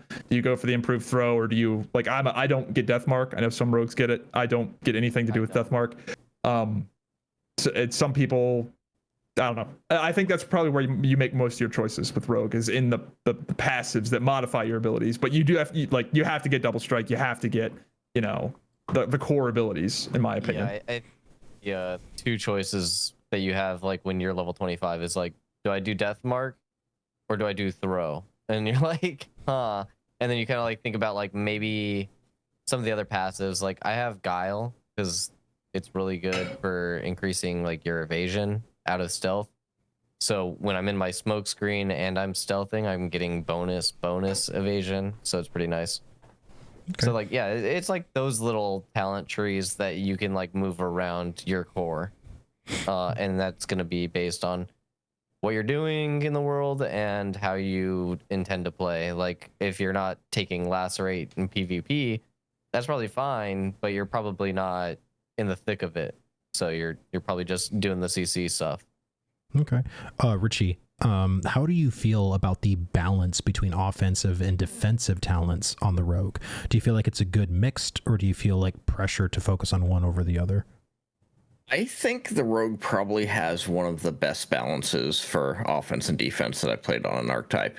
I mean, you have a lot of like you have your kick and you have your bludgeon, you have ways to slow down your opponent and to silence them and prevent them from getting off certain attacks, while on the same side you can deal a massive amount of single target damage. Yeah. And I think the issue goes with like AoE. So I mean, like there are AoE abilities, but I wouldn't call the rogue an AoE class by any means. And then when you get into those larger scale PvP situations, sometimes I'm like, yeah, I wish I had a few more abilities up my sleeve. But I think when it comes to like 1v1 offensive defensive abilities, I think it's really well balanced. Okay. And what about you, Zybeck? Do you feel like there's a good balance between offensive and defensive talents on the rogue? So I would say probably not talents. I don't think your like talent choice really matters all that much. Like you could have the exact same talent choice that I do, and we could play totally differently. I think the rogue really comes down to how you're using these abilities. So and I think this is good. That rogues play like dramatically different from each other. There are some guys that are just like all in damage, like class cannon, whatever. But then I have like a totally different. Like I went a totally different direction. I'm like really prioritizing like control and like surviving and just really locking people down. Some of these rogues, they've got like 220 power. They hit these crazy backstabs. I've got 7,600 health. Like I'm going a totally different route than most people do. And I play it differently. I prioritize, wreath stealths and like mainly controlling the variables more than just going all in crazy. So I don't know. I really like that. I don't think necessarily those talent choices make that much of a difference. Like Guile, for example, like Guile improves your defensive and your offensive capability. So like, are you smoke bombing to get the Guile to get the extra advantage? Yeah. Or is it mainly the defensive thing? Like what are you really playing around? Well, smoke bomb is another example. Like you can spec into smoke bomb and you can be YOLO bombing, like YOLO smoke bomb for the stealth, for the advantage spam. Yeah. Or you can be smoke bombing at low HP to re-stealth for the extra soothing shadows value, and for the evasion, and for the making other people miss. Yeah. It's really cool. I really like that there's such a difference in the way you play it, not necessarily the way you spec it, but the way you play it. I mean, I do agree. I think this class has probably the best balance of offensive abilities as well as defensive abilities. And I thought the rogue was actually going to lack defensives. I was like, man, the rogue's probably going to have like maybe one or two things and that's it. But I mean, even the biggest clutch thing I think and it's a small thing, is when you have an advantage and you dash on the rogue. The dash is so good. Oh my God. That alone will get you out of a lot of hardship. You know what I mean? That's a great defensive. And you can do that 3 times if you are at full stamina. Like that's I can't gush about that ability enough. Yeah, it's basically an extra dodge roll, which is sick. Yeah. And what about you, Lloyd? Is there any how do you feel about the balance of like the offensive abilities compared to the defensive abilities? I super agree with Zybeck. It's literally about how you play it. Like I do more of the control style as well, more because we do more GVG stuff. But like, I know guys that are in my guild that like they're like, I just like more power, and I'm like, cool, I'm ready to sacrifice that for more HP and like maybe if I can throw in some life steal so that like I'm draining clerics mana, I'm conserving my clerics mana, and I'm keeping up my HP. I'm regenning on my own. I can go in, get a kickoff, and make it out because I have so much HP and stuff. I think there is a lot of ways for me to also play defensively, where like I can use my sleep dart and my kicks on people that are like diving into us. I think it's a very versatile class, which is way different than like playing Ranger, where you're just, I do damage and like I set up find routes, or like I mean that's kind of like their MO in like PvE as well. Is like I'm gonna help my tank with find field, and like that seems to be pretty much the only thing that Rangers like have like a choice of like where they're gonna put their abilities.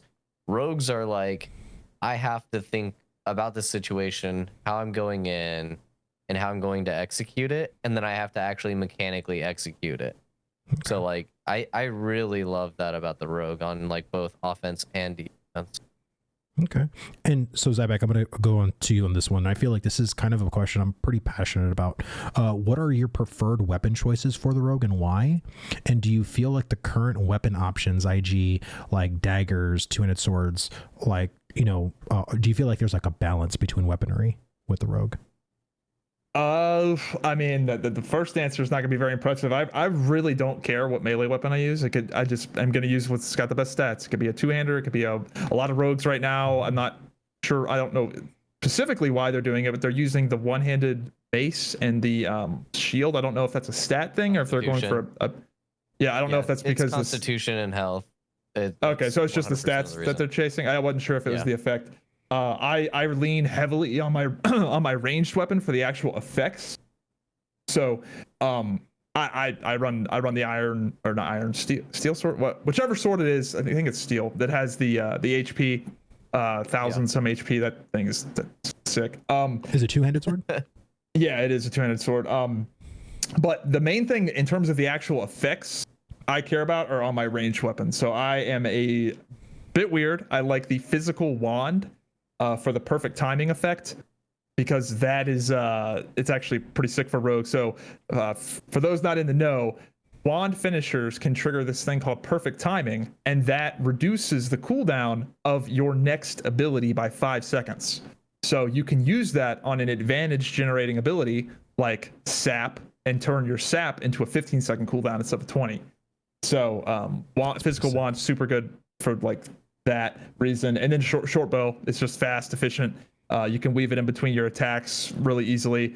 I'm somebody that more favors the faster weapons, because it lets you rogue. You're doing so many actions that you're going to have those times where you have like a half second before your next thing comes up that you want to hit. So rather than have a slow weapon, you have a fast weapon. You can weave in there once or twice before you do that. Do you feel like the weapon should either, like, because the way you were talking about the wand, it doesn't seem that way about your actual main weapon, like the one that you're actually using for the melee weapon, right? Do you feel like there needs to be something with the melee weapons that actually provides something the way the wand does to make it feel like I want to play this particular weapon, not because it's slow or anything, but because there's something about the passives that make it lend towards my gameplay that I enjoy. So for PvP, this goes back to the siege question almost with the melee versus ranged debate. I am of the belief that using a ranged weapon in PvP for your basic attacks is basically superior in every way, especially when you factor in things like the rogue advantage mechanic on Guile, where you get advantage on your third basic. Because in PvP, the characters move around so quickly with such acceleration that you're going to have these instances where your weapon combos get interrupted. Like you know, one swing, two swing, and then they dodge away. Well, guess what? That combo is now interrupted. But if I'm on short bow, and I go pop, pop, pop, and he dodges away on the third attack, it doesn't matter. I'm still going to get that third attack because short bow, you also can't miss. It's not an action ability. You know, if a bard does whatever, the 10 million bard Tokyo Drift things, I still get the advantage because you're not going to miss with the ranged weapon. I did the same thing with a fighter, where with fighter, you know, reset your brutal cleave or your overpower on your third swing, right? Well, in PvP, that third swing is actually pretty hard to get off a lot of the times, but it's not with a ranged weapon. And it's just a better, more consistent value to just lean on your ranged weapon, which is why I said previously, I don't really care about the melee weapon I have because I don't really use it that often. Most of my basics are coming from ranged, even if I'm in melee. Wow. Because of the inherent advantage and consistency of ranged.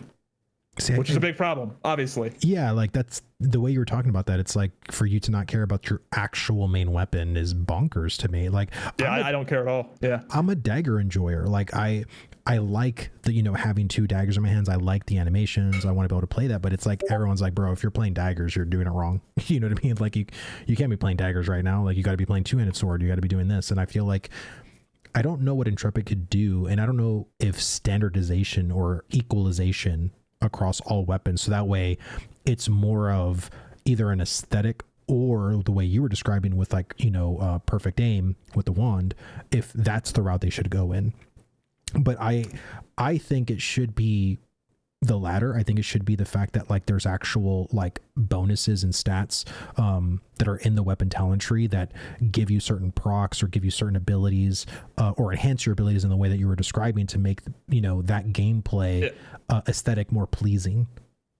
I mean, there's some of that in the melee weapon trees, but it doesn't outweigh the fact that melee is just so much more unbelievably inconsistent in PvP in particular. Now, in PvE, it's different. It's totally different. Sure. The mobs aren't dashing away from you. But in PvP, there's so much inconsistency. Even if I'm fighting another melee character, there's so much inconsistency in landing those finishers with the way the movement is in this game that it's just not worth it.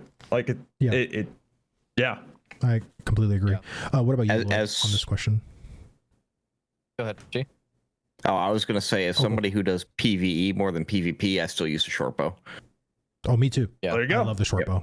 I love the short bow. I think the only time that I use melee is like if I really care about the cleave. Like the cleave is the only thing where I'm like, I have to use melee. But other than that, it's pretty much always going to be ranged. The other cool thing about Zybek's wand tech is it'll stack the poisons on the finisher, so your poisons can get stacked up to 10 like really quickly. I don't know. I haven't done the testing for it, but I do know like short bow is just like marginally faster than long bow with like stacking your poisons. Yeah, short bow does like the same thing as the wand. Like once you hit that extended finisher, like you're at 10 stacks. Yep. Yeah. So that's always good. Longbow's just good in PvP because you have that extra range. And range means everything in PvP. It's like range and CC. Those are the two kings of like PvP. And then you have, I don't know, like you were talking about like if they need to change the weapons, and I do have like feedback on like what I wanted Intrepid to do, where they do like you get to pick your weapon and then artisans can craft them to be stronger. Say like if you want more physical power, okay, I want to craft my daggers with like basalt or granite or iron or something like that, and then Like if I wanted attack speed, maybe I need to put emerald into that. So like maybe basalt and emerald gives me both physical power and attack speed or something like that. I think that's a cool way to integrate like player choice for weapon and weapon power, but like I don't know, that could be really crazy for like theory crafting and stuff. I mean, maybe that's too much. If I had my way, Lloyd, I would get rid of every basic recipe that's like, make this two-handed sword that's strength, make this two-handed sword that's dex, make this. I would just make it to where you can make a two-handed sword, and depending on what materials you put into it, can make it into an int sword or an int strength sword. That's what I'm saying. Or, you know what I mean? Yeah, like, so me and you are on the same wavelength. 100%. Yeah. 100%. Cool. Yeah. So that's exactly what I want. Yeah. Yeah, but like I digress. With the rogue stuff, I think I just try to hit certain stats. I'm like, okay, I'm gonna hit my 200 power. I want to hit 30% pen if I can. Maybe like 100% attack speed if possible. If it's lowered, whatever. And then you can like look at your resistances, like hitting 30% on your armor and magic resist. I think those are also good numbers. And you can kind of like play around with your gear around that, and then you can like most of your power is going to come from your weapons. So whatever is going to get you at those thresholds, I think you're doing okay as a rogue. Right. I guess I just I'm afraid that because of how freedom of expression is in this game, where you're not really tied down with like gear, you're not tied down with weapons, and there's gonna be a shit ton of weapons eventually. I think there's gonna be 16 different types of weapons like once this game fully is out. I just, you know, like, oh, if you're a rogue, you play ranged, you play a wand, and then for your main hand you play, you know, two-handed sword. So like everybody that's competitive, every rogue player is gonna have a wand and a two-handed sword, and that's the fear that I have, right? Like I want there to be more expression of like, even though this is a little bit better numerically, like it is competitive, but I like playing this weapon and I love these things that I get from this weapon, and I feel like there's not enough of that. There's just people playing like the best statted weapon, that's what they play, and there really isn't people feel like pigeonholed, and I guess that's like a bad place to go into it. But Richie, like, how do you feel about this whole weapon type for rogues? Do you feel like it's in a good place? Do you feel like it's balanced weapon wise on the rogue? I'm with both of them essentially. I always have my ranged weapon equipped. It's always most of the time it's a short bow, because like in PvE scenarios, it's your difference between getting your 10 stacks of poisons in 2 seconds or getting your 10 stacks of poisons in 6 seconds, because nothing really applies poisons as fast as the rogues or the short bow's extended finisher. I've also noticed, I don't know if it's like affects the stats or not, but if you're holding a ranged weapon and you do a melee attack on the rogue, it switches to your melee, at least with daggers. So like, yeah. For me with that, like I see no reason to ever just be running in there with my daggers equipped, in a sense. I think a lot of it, like, I think kind of like with the class identity, I think Intrepid has a weapon identity thing. I think ranged weapons are done better, where there's a distinct difference between a wand, a short bow, a long bow, and a spellbook. Yeah, spellbook is also really good too. I love it. Yeah. For PvE, I love it. Yep. Whereas, like, if you're holding daggers, a two-handed sword, or a one-handed sword, to me, they all feel the same. Yeah, the two-handed sword swings a little bit slower, but, like, the skill trees are very similar in how 100%. They function. The weapons are similar in how they function. And, like, I think it's part on, like, what Lloyd said, is there needs to be more diversity in the weapons. Like, you need to be able to craft into specific stats. But also, there needs to be more diversity in the skill trees. Like an uncommon two-handed sword should not have the same skill tree as a legendary two-handed sword or an epic two-handed sword. And I think that Intrepid really needs to like make weapons feel unique. So like say you get a named weapon drop, which I don't know or like an artifact weapon per se, which aren't actually in the game yet, I don't think, where like that weapon should have a unique skill tree if it's going to be an extremely rare weapon, or like even bridging it so like an uncommon, common, and rare weapon maybe have similar trees, and then the higher tiers have a different tree compared to that. So, well, I don't know. I think that I'm also afraid of like there's two-handed axes coming. There's two-handed mace. There's pole arms. And like the way you were just describing it, Richie, it just seems like I hope to God that we don't run into still having the same identity issue even with more melee weapons. You know what I'm saying? Because I think we have melee staffs too. Like, what's the difference between a melee staff and a polearm? Like, how are they gonna make those feel unique to each other? Yeah, if they don't change the system the way it currently is, then it is just going to be a reiteration of like what we have right now. So I don't expect with the introduction of these weapons there to be like a massive change until they redo the entire system. It may be also why they're, holding back on, releasing these items into the game, because maybe they're working on a system that works. Because I believe that's something that they were saying in like the past dev stream, that they're working on like how power works and how weapon effects and all that stuff. So hopefully, fingers crossed. Yeah, I think this was a really great question to ask, because I mean I've been really and this was something I kind of asked in a couple of the other roundtables. I just feel like I love the fact that I'm not pigeonholed. Coming from World of Warcraft, if I'm playing a warrior, it's like, what if I wanted to play a staff, or what if I wanted to do, something that wasn't native to my warrior, right? Like I like that I have this freedom to pick all these different weapon types, but it's like, do I really have it? Because it's like they all feel just more of the same, which is not good. Who did I ask the last question to? Was it Zyback? Sure. I don't know. Sure, yeah. Okay, well, I'll go to Lloyd on this one. How does advantage feel as a rogue resource? Does it feel intuitive? Does it feel rewarding? Does it feel lackluster? There's a lot of stuff going on with advantage, and I'm just curious to see like how all of you feel about that particular resource. Yeah, I think establishing advantage at first, unless you are invisible and you like double stack it, but like if you're like brought into a fight, you have to figure out a way how to generate it quickly. I think there's ways to do that, especially when you want to use the ruthless trait like Zybeck and I do. If I'm not immediately stealth and I can't generate an advantage that way, I'll do it via acrobatic strike, smoke screen, stealth, and then I can play around with what I need to do. Mm-hmm.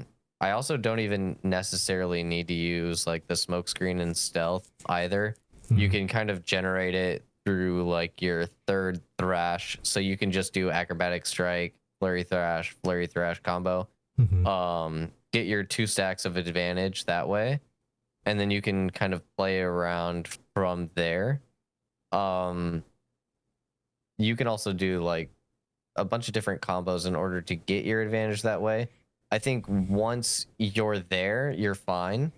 You kind of have to figure out how you're playing the fight, and you're gonna kind of get a feel for it. But it does take work on like the initial thought process of like how I'm gonna get there, mm-hmm. and then to transfer that into actual play. So I think if you're just like practicing on PvE mobs, then you're doing a good job just practicing for that, getting that.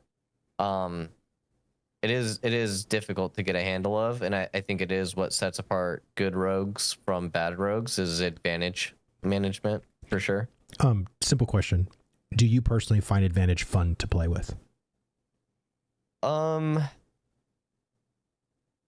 Not. I don't find it fun. I find the fun in like the min-max ability, and then once I do that, it's just like getting the hang of it. I don't know. It's a weird thing in my brain. To me, as someone who does not main rogue at all in World of Warcraft, I'm not a fan of the combo system. I don't like the fact that I can't push something because I don't have enough combo points to spend. I love the fact in this game I can hit any of my abilities with 0 advantage, and the advantage is there as a bonus. Like I find that to be that's good. Really fun, and because I'm not limited. Like I hate when I feel limited in a class, and I get like you need to, like there's like rep paladins, you need like 5 holy power to do an ability or whatever, and that's fine. All I'm saying is like for me playing the Ashes rogue, I love the fact that it gives me that freedom to hit any of my abilities the way I want to use them, negligent of advantage. And I think the fact that what you were just talking about is why I like the advantage system personally, because there is a nuance and there is a very, easy to learn how it is, but it's really difficult to master, especially if you are going to play Ruthless. And, I mean, not to like glaze a little bit, but Zyback, I think, does a really good job in his clips of showcasing the nuances of advantage. And so I that's, I find it to be fun. But again, I'm also not a rogue player, really. Like, I've never mained rogue in WoW, and I played WoW for almost 17 years. So it's interesting, the fact that you say that for you, the advantage as a resource isn't fun, but you find it as a rogue overall fun in the experience of just min-maxing and killing your opponents and everything like that. Yeah, I should say advantage as a mechanic is good. I wouldn't consider it fun for me personally. But it is a good mechanic, and the fact that it doesn't limit you like it does like combo points, I think that's also just like a double bonus. Yeah. And what about you, Richie? Like, how do you feel about the advantage system as a rogue? Do you find it to be fun? Do you lackluster, good, bad, like the ugly? Tell me what you feel. I'm kind of like in the same world as Lloyd, whereas like I don't know, fun would be the right word to describe it. I'm kind of indifferent to it. Like, it's there, it's a unique tool, but it's not like it's part of my rotation in a sense, where I wouldn't say that like I enjoy going out of the way to do it, but I wouldn't say it's frustrating to go out of the way and do it to gain advantage either. So it's just kind of there. It's just like part of the class that I just like, Well, once skill ceiling, right? Like, you don't have to worry about it if you don't want to, but if you want, like I'm no Zyback. Like I see his PvP clips and like I couldn't go in there and like 5v1 a guy as my rogue. Like, I'm not that good. but like it is like the skills thing. It's like I don't necessarily find myself in certain situations feeling like I need to gain advantage. And there are other situations where like I want that boost in damage on this or anything like that, where it's just like, okay, then I'll kind of go out of my way. But it's not like, it's like any class. I wouldn't say, I mean, I would say some classes are fun or not fun, but it's just like, I wouldn't say going through my rotation is really falls into fun or I hate it or anything like that. Would you agree with Lloyd in saying that it's a good system? Like, yeah, I honestly wish there was more to do with it. I think for an early first pass of the rogue, I think it's good, but I would like as a class resource, I feel like the class should be dependent on that resource more in a sense. Like, I don't want it to be like a combo system where you need to gain this much to cast an ability, but I think it should increase your performance as that archetype, which advantage does for the rogue. Right. I don't know if we could say the same for like the ranger or the fighter currently, but yeah, to add on to that, I just want to say like I would like more intuitive ways to build advantage. Like, going in stealth makes sense, right? Making people off balance makes sense. I think intuitive ways to gain advantage where it happens like, oh, in this situation it would make sense that I would have advantage here in terms of like D&D even, or like Pathfinder as Steven plays, but like those types of like intuitive like gameplay mechanics that helps me generate advantage, I think that just makes that even better. Yeah. And what about you, Zyback? Like, how do you feel about the advantage system? Do you like it? Do you find it rewarding? Do you find it lackluster? I think it's really good. I think it's really good for one reason, in that it's super easy to understand. It's like just 2 little pips on your thing, right? Yep. It's not like it's super easy to explain and like, oh, if I have this resource, this ability does this. But it's deceptively complex at like the high end, which is like what you want for video games. You want it to be like easy to digest, but like impossible to master. With advantage in particular, like when you really start micromanaging it, if you're playing Ruthless, again, we bring up Ruthless, but it's like, and changes the game. But it's like, oh, I see my thrash is coming up in 2 seconds, time to dump. So I can dump one, get one, dump one, get one. And then you're micromanaging. It's like, okay, I've got 7 stacks of poison. But oh no, my toxin just expired. Okay, I gotta play a little bit more safe. Gotta play a little bit more passive, so I don't want to go below my 1 advantage because I can't sap for the advantage. Like it gets really complicated, but it's super easy to like start, and you're able to like build your personal skill growth in a way that I think is really kind of cool. So yeah, I think I like it. I'm sure it could be improved, but I think that the fact that it's like easy to understand but impossible to master, I think is just great. I mean, I think some things would need to be redesigned, but I wouldn't mind if you got an advantage every 10 levels. So by the time you hit level 50, you have 5 advantage to play with. Because I mean, right now, That'd like be insane. When you're, well, again, I feel like every class is going to be expanded upon, right? So I feel like we're literally playing a sliver, right? We're only level 25. We're playing with, no one's playing with a full kit at all. But I do feel like the rogue can actually go, even if it was 4 advantage, right? Because right now you can only use 1 advantage until level 9. Then when you hit level 10, now you can use 2 advantage, right? So let's like, you think of level 20, you think of like 3 advantage, level 30, level 4 advantage, so on and so forth.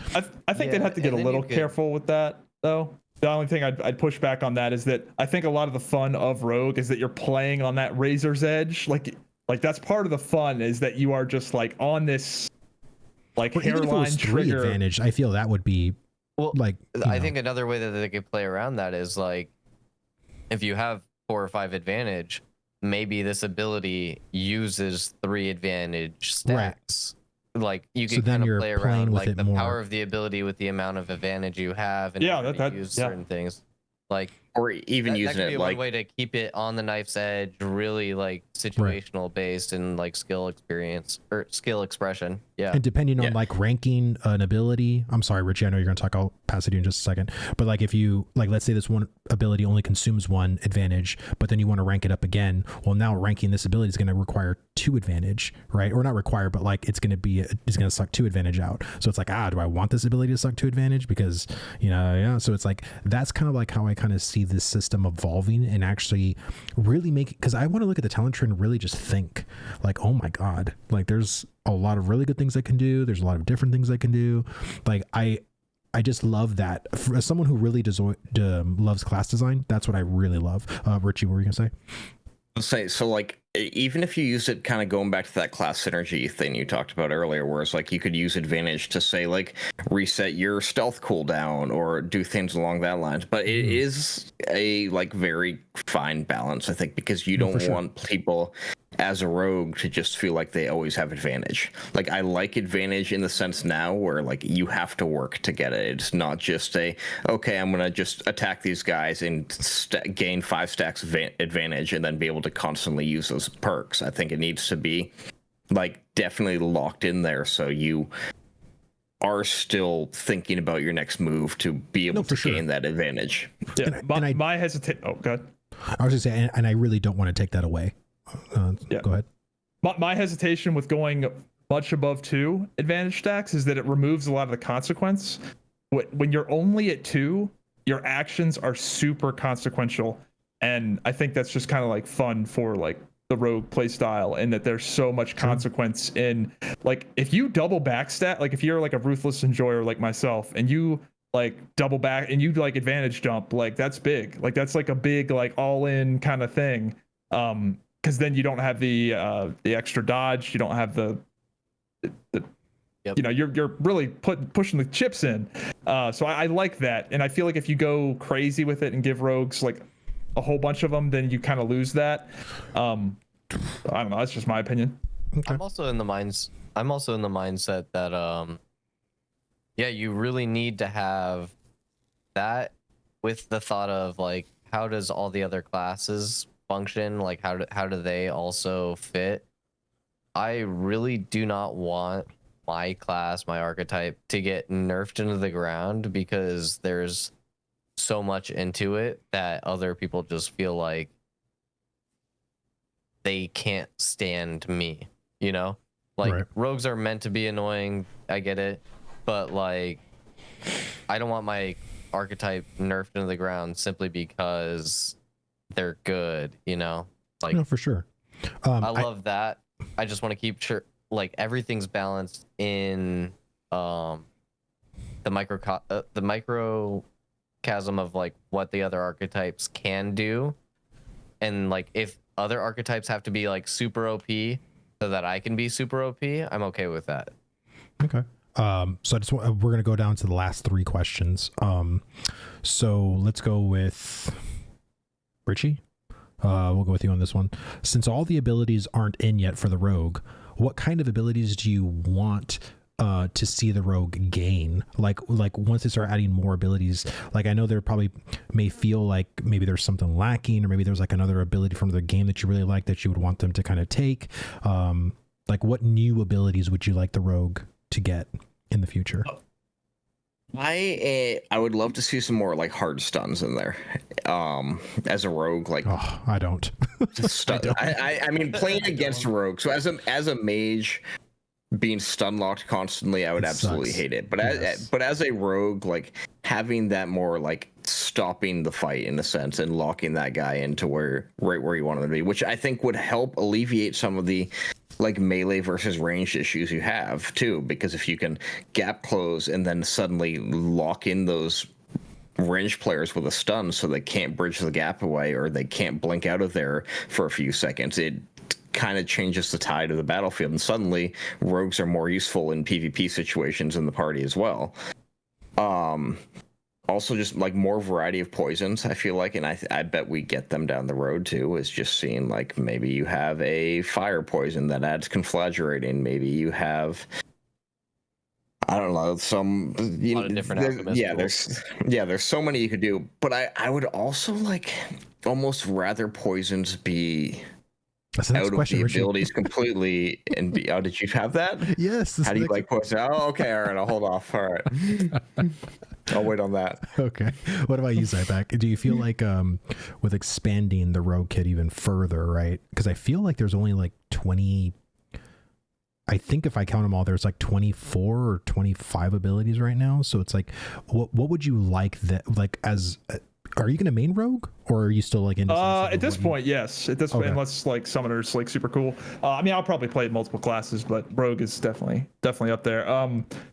The only thing that I mean, I like the baseline kit for the most part. I can't really complain. But like, if I had my wishes, we don't really have like an exclusive stealth skill, which I think is like canonically, like rogues have like an ambush, or in rogue you have like garrote. Like we don't really have anything like that we exclusively do from stealth, which I think is kind of an easy. I feel like that's like a layup in terms of creating an ability, right? And the other things I'd like to see are more like support-oriented abilities. So like imagine I had a friendly shadow step where I could shadow step to my cleric and put him in stealth for like 3 or 4 seconds. Like that would like stuff like team-oriented support abilities. Like a cloak? I think.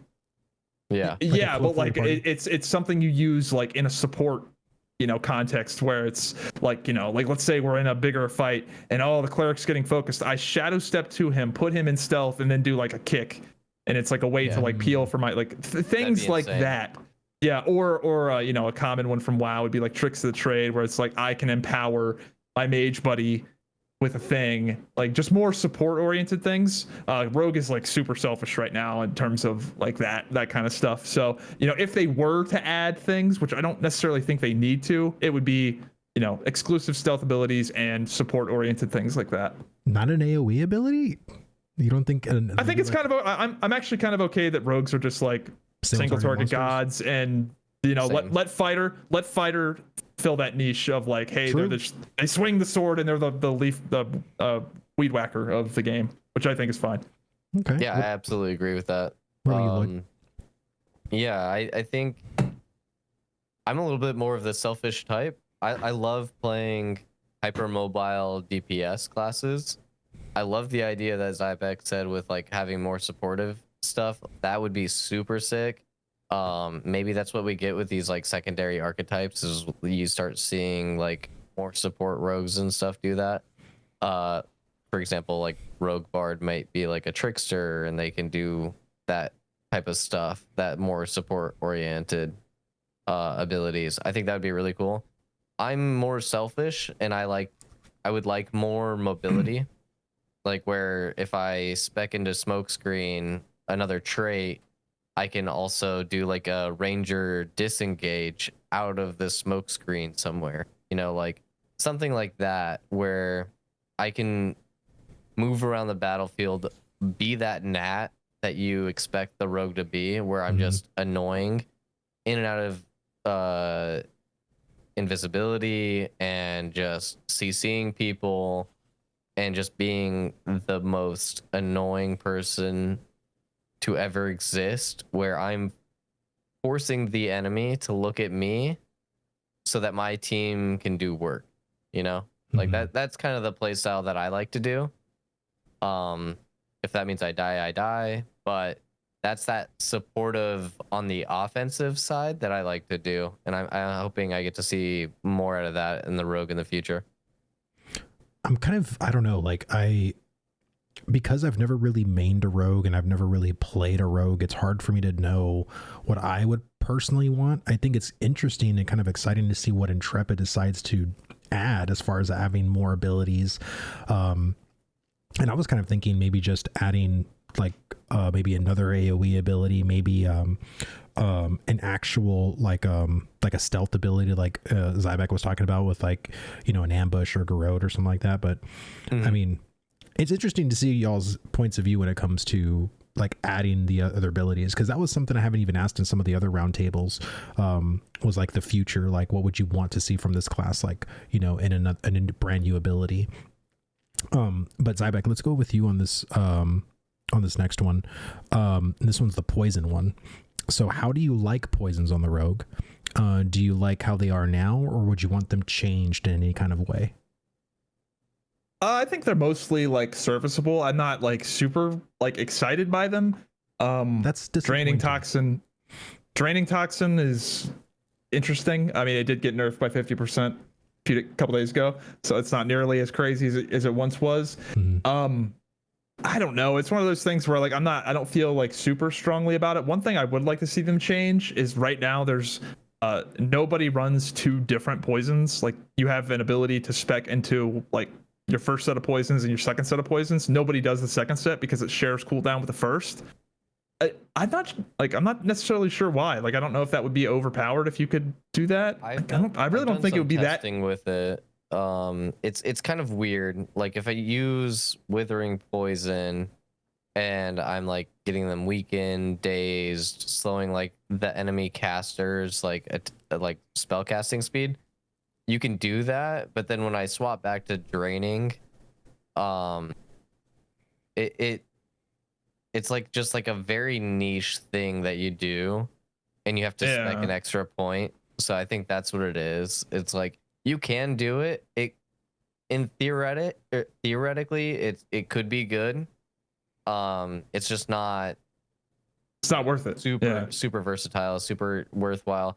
It also puts both your charges on cooldown now after you use them. So now you're waiting extra long and you don't have that poison up as quickly because you use both of them like really quick next to each other.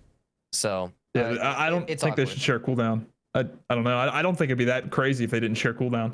Like if you could just, I don't know. I don't think it would change the game that much. I think that's kind of bizarre. Nobody does that. Obviously the poison sanity check, the 1 second cooldown on the toxins, I'd like to see that just so you don't double tap it. But I don't know. I'm not that excited by the current mechanics, but it's one of those things where it's like, how complex do they want the class to be? You know, I was the guy that played Feral Druid in WoW, so like, go ahead and make this thing as crazy as you want to, and I'll be thrilled. But I don't know how inaccessible they want the class to be, right? So I think having an option to make it like kind of like WoW, like, you know what I mean, like you can have active poisons or passive poisons.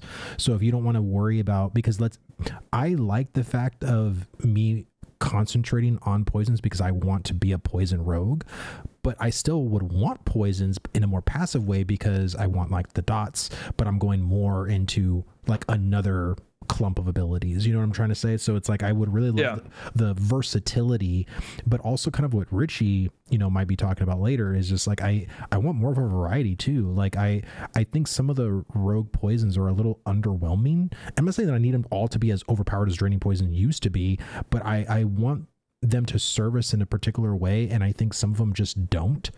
Like, it's like, why would I ever use, X poison kind of thing? And that shouldn't happen. You know what I mean? And I think it's just either maybe combining some poisons together or, making less poisons, right? Like, sometimes having more variety is a good thing, especially if you're just never going to use them. Like, it's like the illusion of choice at that point. Yes, there's 6 poisons, but everybody's just using 2. So it's like, why do we have 6 then? You know what I mean? Like, it doesn't make sense. They could definitely get creative with more poisons. Like, I always thought a stamina drain poison would be cool. Like a necrotic, necrotic strike from like Unholy Decays and WoW, where it's like a healing barrier that they have to heal through. I think could be interesting. Or even a stacking. They could do a lot of like where to like you go from 1% movement speed slow to like 10% or 15% the more you're on them. Something like that. Like, I just think having certain things that allow for like different play styles or different PvE, PvP, because the game is PvX, right? Like, you want there to be a variety of like something in your arsenal that's like, yeah, I'm gonna pick this poison today, or whatever. And Lloyd, is there anything else you want to add before I bring it to Richie? I actually want to hear Richie's point, because I think I'm on a whole different mindset than you guys. So I'd rather hear Richie first. Yeah, go for it, Richie. So I have like I said, the variety thing, I'd love to see more variety, but I would really love to see poisons as not an ability, but a consumable that you apply to your weapon. And maybe, I mean, there's several ways to do it, but you could make it so the alchemy can craft poisons and everybody can use them, and the rogue can get a buff from it, and the rogue could spec into various perks that make those poisons more viable as a rogue and something you'd want to use more. Or you could just make it straight rogue exclusive, like craft this, the rogues can apply it to their weapons and kind of tie it in with the other systems in the game.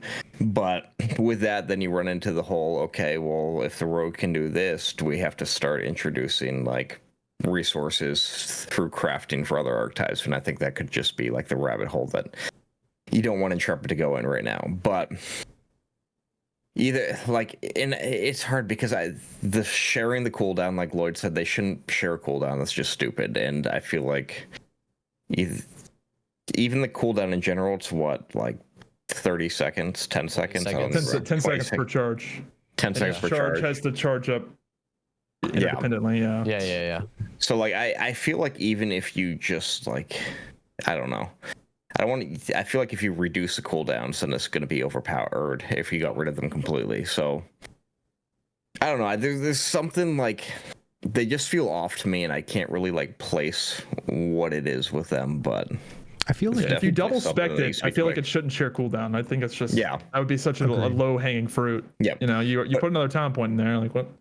But also, like it shouldn't be one stack either, in my opinion. I think you should have like your chilling stack. You should have your like your draining stack, your withering stack, and then you have to play into sap. So which like is sap going to consume all 30 stacks? Are we still going to be stacked at 10 total? Like, I don't know. There's so many things that could go into it, and different ways that Intrepid could actually handle it. So I kind of like the idea that you were talking about. Now they can just make it to where, as a rogue, like you have to like craft your own poison, but no one else can do it, right? And I know that might be, it's like, well, why doesn't a ranger have to craft bullets or not bullets, but like arrows or whatever, right? But I feel like it's something that doesn't have to cost you anything. It's just something that they can just do, and it's just like, once you do it, now you can apply it to your weapons, yada yada yada. But I just want it to have a more passive option, because me personally, I'm not used to actively popping my poisons in combat. I mean, again, maybe it's my WoW brain, but I just want the versatility and the laterality for that. Yeah, I mean, it was an adjustment for me, like starting out as the rogue and having to like, implement them into my rotation. It was just like, it felt odd doing it when I was like, okay, 100%. I expected to just click it, it applies to my weapon. If I want to change poisons, then do it. But then again, like you do that, and then you're playing with sap. Suddenly, sap is just like endless heals if you just get rid of always have poisons applied. There would need to be a little bit, maybe some redesigning or some tweaking or whatever. So depending on which passive you go with, right? So let's say you want to go more active poisons, sap works in this way. If you do more passive poisons, sap works completely different, right? So it's like you can do that, and they can easily do that on the tooltip. Lloyd, is there any? Because I know you wanted to hear Richie first on the poison thing. Yeah. So I actually want to be like a rogue that doesn't deal with poisons at all. Like you could have a passive option, sure. But I think that there could be a way where like you can play a rogue where you're not getting the poison bonus. Therefore, like this part of the tree, you do extra damage. Maybe it's like a burst damage, or maybe you're going more into the CC route, and so you can kind of like pick your play style where you do burst damage, dot damage, or supportive route. Like these are kind of like different ways that you can branch out and play the rogue, and that's how you play with your skill tree. I think that's a pretty interesting way to look at a way to design it. Obviously, I think there should be a way, because when you do that, you have to think like, do I spec all the way into the support tree? Do I have all the support options, or can I pick and choose which ones I want? And so like you'll see like, is there just the best way to get all of the best abilities, or do you have to like actually like skill things out? And I think that's where that gets complicated on like a design perspective. But I would like to see an option where I don't have to have poisons at all, and then I can do a different play style that I prefer. Yeah, and I believe you should 100% do that. Like I said, I'm all about versatility in the thing. So would you say that you feel mandatory to use poisons currently? Yeah, like pretty sure you do, right? So, yeah, you have to. So let's go into this. You could, or go ahead, Richie. So I was gonna say, you could even do things like do a passive with sap, where instead of heals, it regens mana, and it kind of like takes out the needing for draining poison in like Lloyd's example there, or even like the skill ups, like when we have skill ranking, and you can like maybe spec extra points into a different ability to get a similar effect to the poison without actually having to use the poison, and giving people more choice. I was already thinking of like RP, polished blade, rusty blade, Yeah. 100%. Yeah. Well, let's go into the final question, and this is probably the longest, of course, has to be the longest roundtable I've done so far. Let's go to USE back and what is go. And was there any overall feedback you want to leave regarding the rogue class for Bucky, for Intrepid?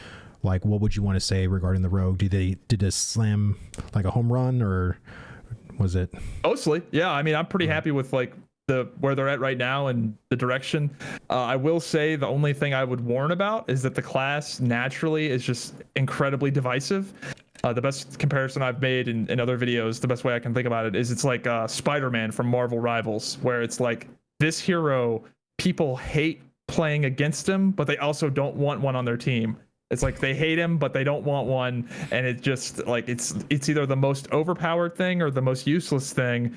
And I feel like that's kind of where Rogue's at. And it's like I kind of like it being like that, where it's like this enigma, and the class is not homogenized at all to the other ones, which is fantastic. Like the Rogue is incredibly unique, and there's gonna be a lot of pressure from people saying the Rogue is terrible.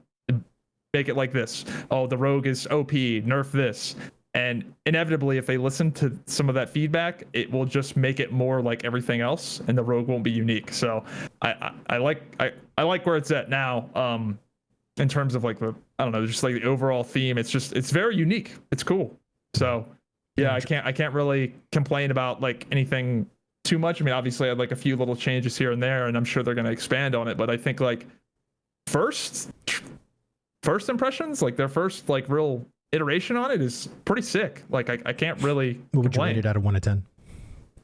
I don't know, 8 or 9 probably. Damn. Probably an 8. Probably an 8, honestly. Like it's pretty solid. I mean, there's a few little weird things like, but that's like balance, and then the sanity check on the charged abilities. And Feint, Feint does its, gotta pray to the Feint gods that you don't just get shot some random their direction. Feedback on Feint already. It's getting better. It is. Even the agile on Feint is like a little weird too. Yeah, there's a few like weird, useless things, but I think like overall pretty good. So I can't. Yeah. What about you, Lloyd? Any kind of overall feedback or anything you want to say about the Rogue to make it better, or any kind of things we didn't even cover that you'd want to talk about, or Floor's yours. Yeah, I don't know, man. Bucky's the GOAT. He's the GOAT designer. He does like a really, really good job. I really like what Zybeck was saying, where it's like Rogue is kind of an enigma. It's separate. It's its own thing. You need one, but nobody likes them. I think fitting that kind of area is kind of like my forte. I love that. And keeping that identity is crucial. I would say overall feedback is just keep doing what you're doing. Hopefully we can have some of the abilities that we talked about in the podcast and like the different play styles and just keep going. Because honestly, if I give too much feedback, then yeah, I don't want to overload the designer with it. Like I would rather them just do their thing, keep working hard, and then maybe make adjustments and tweaks based on that feedback. I feel like they've been doing that though. I mean, yeah, they've been doing great from when they released the Rogue to now. They've done a lot of silent nerfs and buffs and things like that they didn't even put on the patch notes, like Zybeck was talking about. Yeah. But go ahead, Zybeck. Well, one thing I do really like about the Rogue, and this goes back to like sort of the Spider-Man thing, is that like this is a class that regardless of what you think about it, you absolutely have an opinion. Like, yeah. Ranger, you know, you can be like, what do you think about Rangers? Oh, it's like, you know, it's whatever. You know, what do you think of Mages? Oh, you know, it's what. Rogue, it's like, oh, I hate that class, or oh, I love that class. I don't ever want to see that class. Yep. Oh, it's the greatest thing ever. It's so broken. It's so useless. Like it. I think that's healthy. I think that's healthy that you feel something. Is there anything else, Lloyd, before I move on to Richie? Nope, that's it. Okay, Richie. Overall feedback on the Rogue. How do you love it? Hate it? Oh, what would you? Hold on, Richie. Hold on. Scale from 1 to 10, Lloyd. What would you rate the Rogue? I'm gonna agree with Zybeck. It's probably like an 8.5. Dang. Maybe man. breaching 9. High praisers. Yeah. Well, I mean, it's good. I really just want to clean up some of the tweaks or tweak up. I'm so crazy right now. Fix some things about the Rogue, and then that's about it. And then just keep like the actual design is really, really well done. Yeah. Richie, how do you feel overall, Rogue? So I'm in the boat as somebody who has always played a mage or mage-like class in every MMO I've played, and this is like, I won't go back to the mage anytime soon on this. Like, I love the Rogue. I love the direction of it. I have, like, the mage to me now, like, I enjoyed the Ashes mage initially. Now, to me, going back to it, it's just boring. It's like, I don't have fun with it anymore.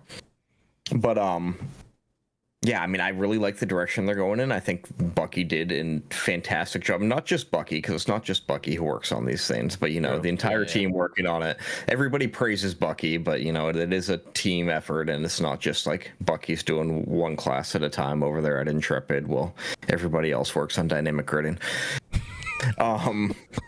You sure? Yeah. Other people had to make the sounds and the animations, you know.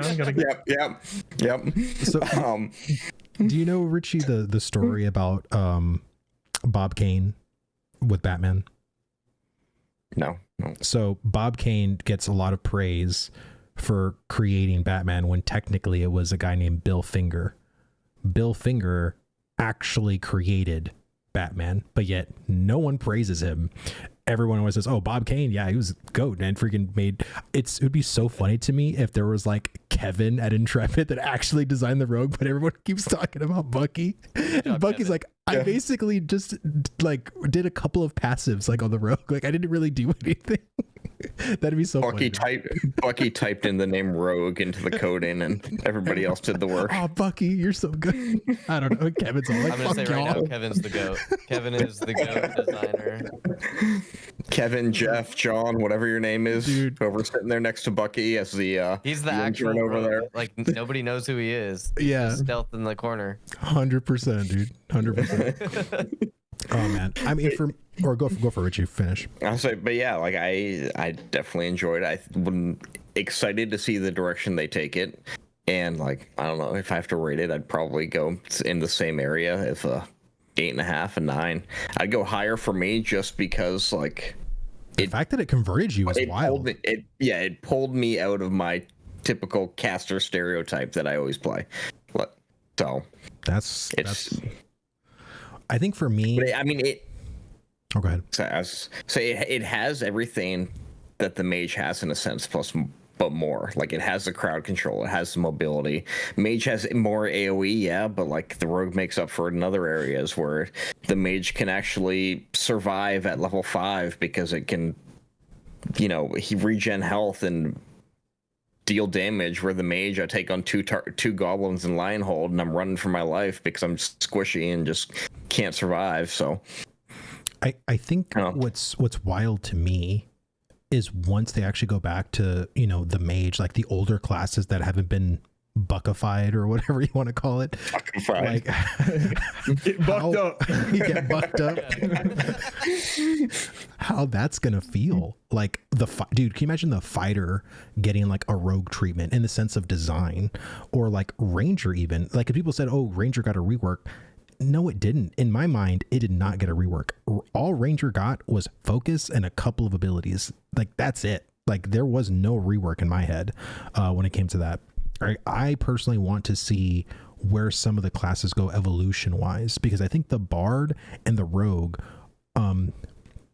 slightly below that, maybe Cleric, are probably like some of the most well-rounded so far. Not saying like they're super like well designed and nothing needs to be added more. Of course, more needs to be added, but I think as far as like what they were going for in the narrow vein of level 25 and not all the abilities, not all the passives, but like the base direction, those classes have the strongest identity.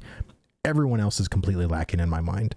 And I will say that fighter is actually a really, really well designed class. It's just not doing very well in the current environment, so I will say fighter is one of those where I would consider it actually a really good archetype. Fighter needs, design wise, more ruthless passives. They need more synergies as to like why you're pushing this button to go into this other button. Like right now, the rotation on the fighter, like I love it, like I because I love the animations and I love the sounds.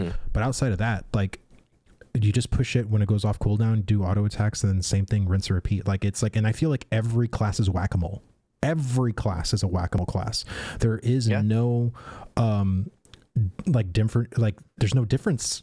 And I feel like some classes need some differences. Like, hey, this class could be like a generator spender. This class is, a whack-a-mole. This other class has a certain window of time that you want to use your resource in, right? So it's like I want there to feel like classes have their own sense of rotation, their own senses of synergy, and it's not just all whack-a-mole classes. That's what I feel is like the biggest beef from me, is that one issue, is that every ability is so isolated and self-defining that you just hit the ability, goes off cooldown, and then once you have no abilities left, just auto attack. And I just don't find that compelling in the long run anyway. Anyone else before I close it off? No. Well, guys, thank y'all so very much for coming on and chatting and talking rogue stuff. We'll go around the table here. Zyback, where can people definitely know where you are, but go ahead and say it. Zyback TV on YouTube. All the things are Zyback TV, I think. Anyway, yeah. If you watch Ash's videos, you've probably seen some of my YouTube shorts, I'm sure. I was going to ask, are you ever going to stream Ashes, or are you just going to do YouTube content? Maybe. I might. I don't know. We'll see. Okay, fair enough. And our boy Lude Lloyd, where can people find you at, bro? Yeah, Lude Lloyd at everything. X, YouTube, Twitch. I don't really think there's anything else I really use. That's pretty much it. Ashes is a hard game to stream. It is. I think it is a YouTube meta for this type of game. So 100%. I hop on streams for when I can, but for the most part, I'm going to try to do YouTube.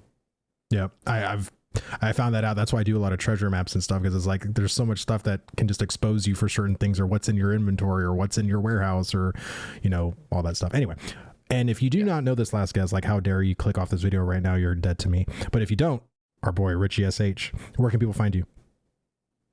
Richie SH everywhere, but YouTube's the only one that I actively post on. All right. Well, thank you guys so much for coming on. And guys, if you like this video, if you like this round discussion, there will be a summoner one probably towards the end of the year. I want to give them time to cook. So just like with the rogue, I didn't want to do it immediately, but I would probably say November, December timeframe. Maybe I'll do a roundtable then to do the final one. And then we'll go from there. Guys, thank you all so much for hanging out with us, chatting with us, and we'll see you guys on the next one. Take care, guys.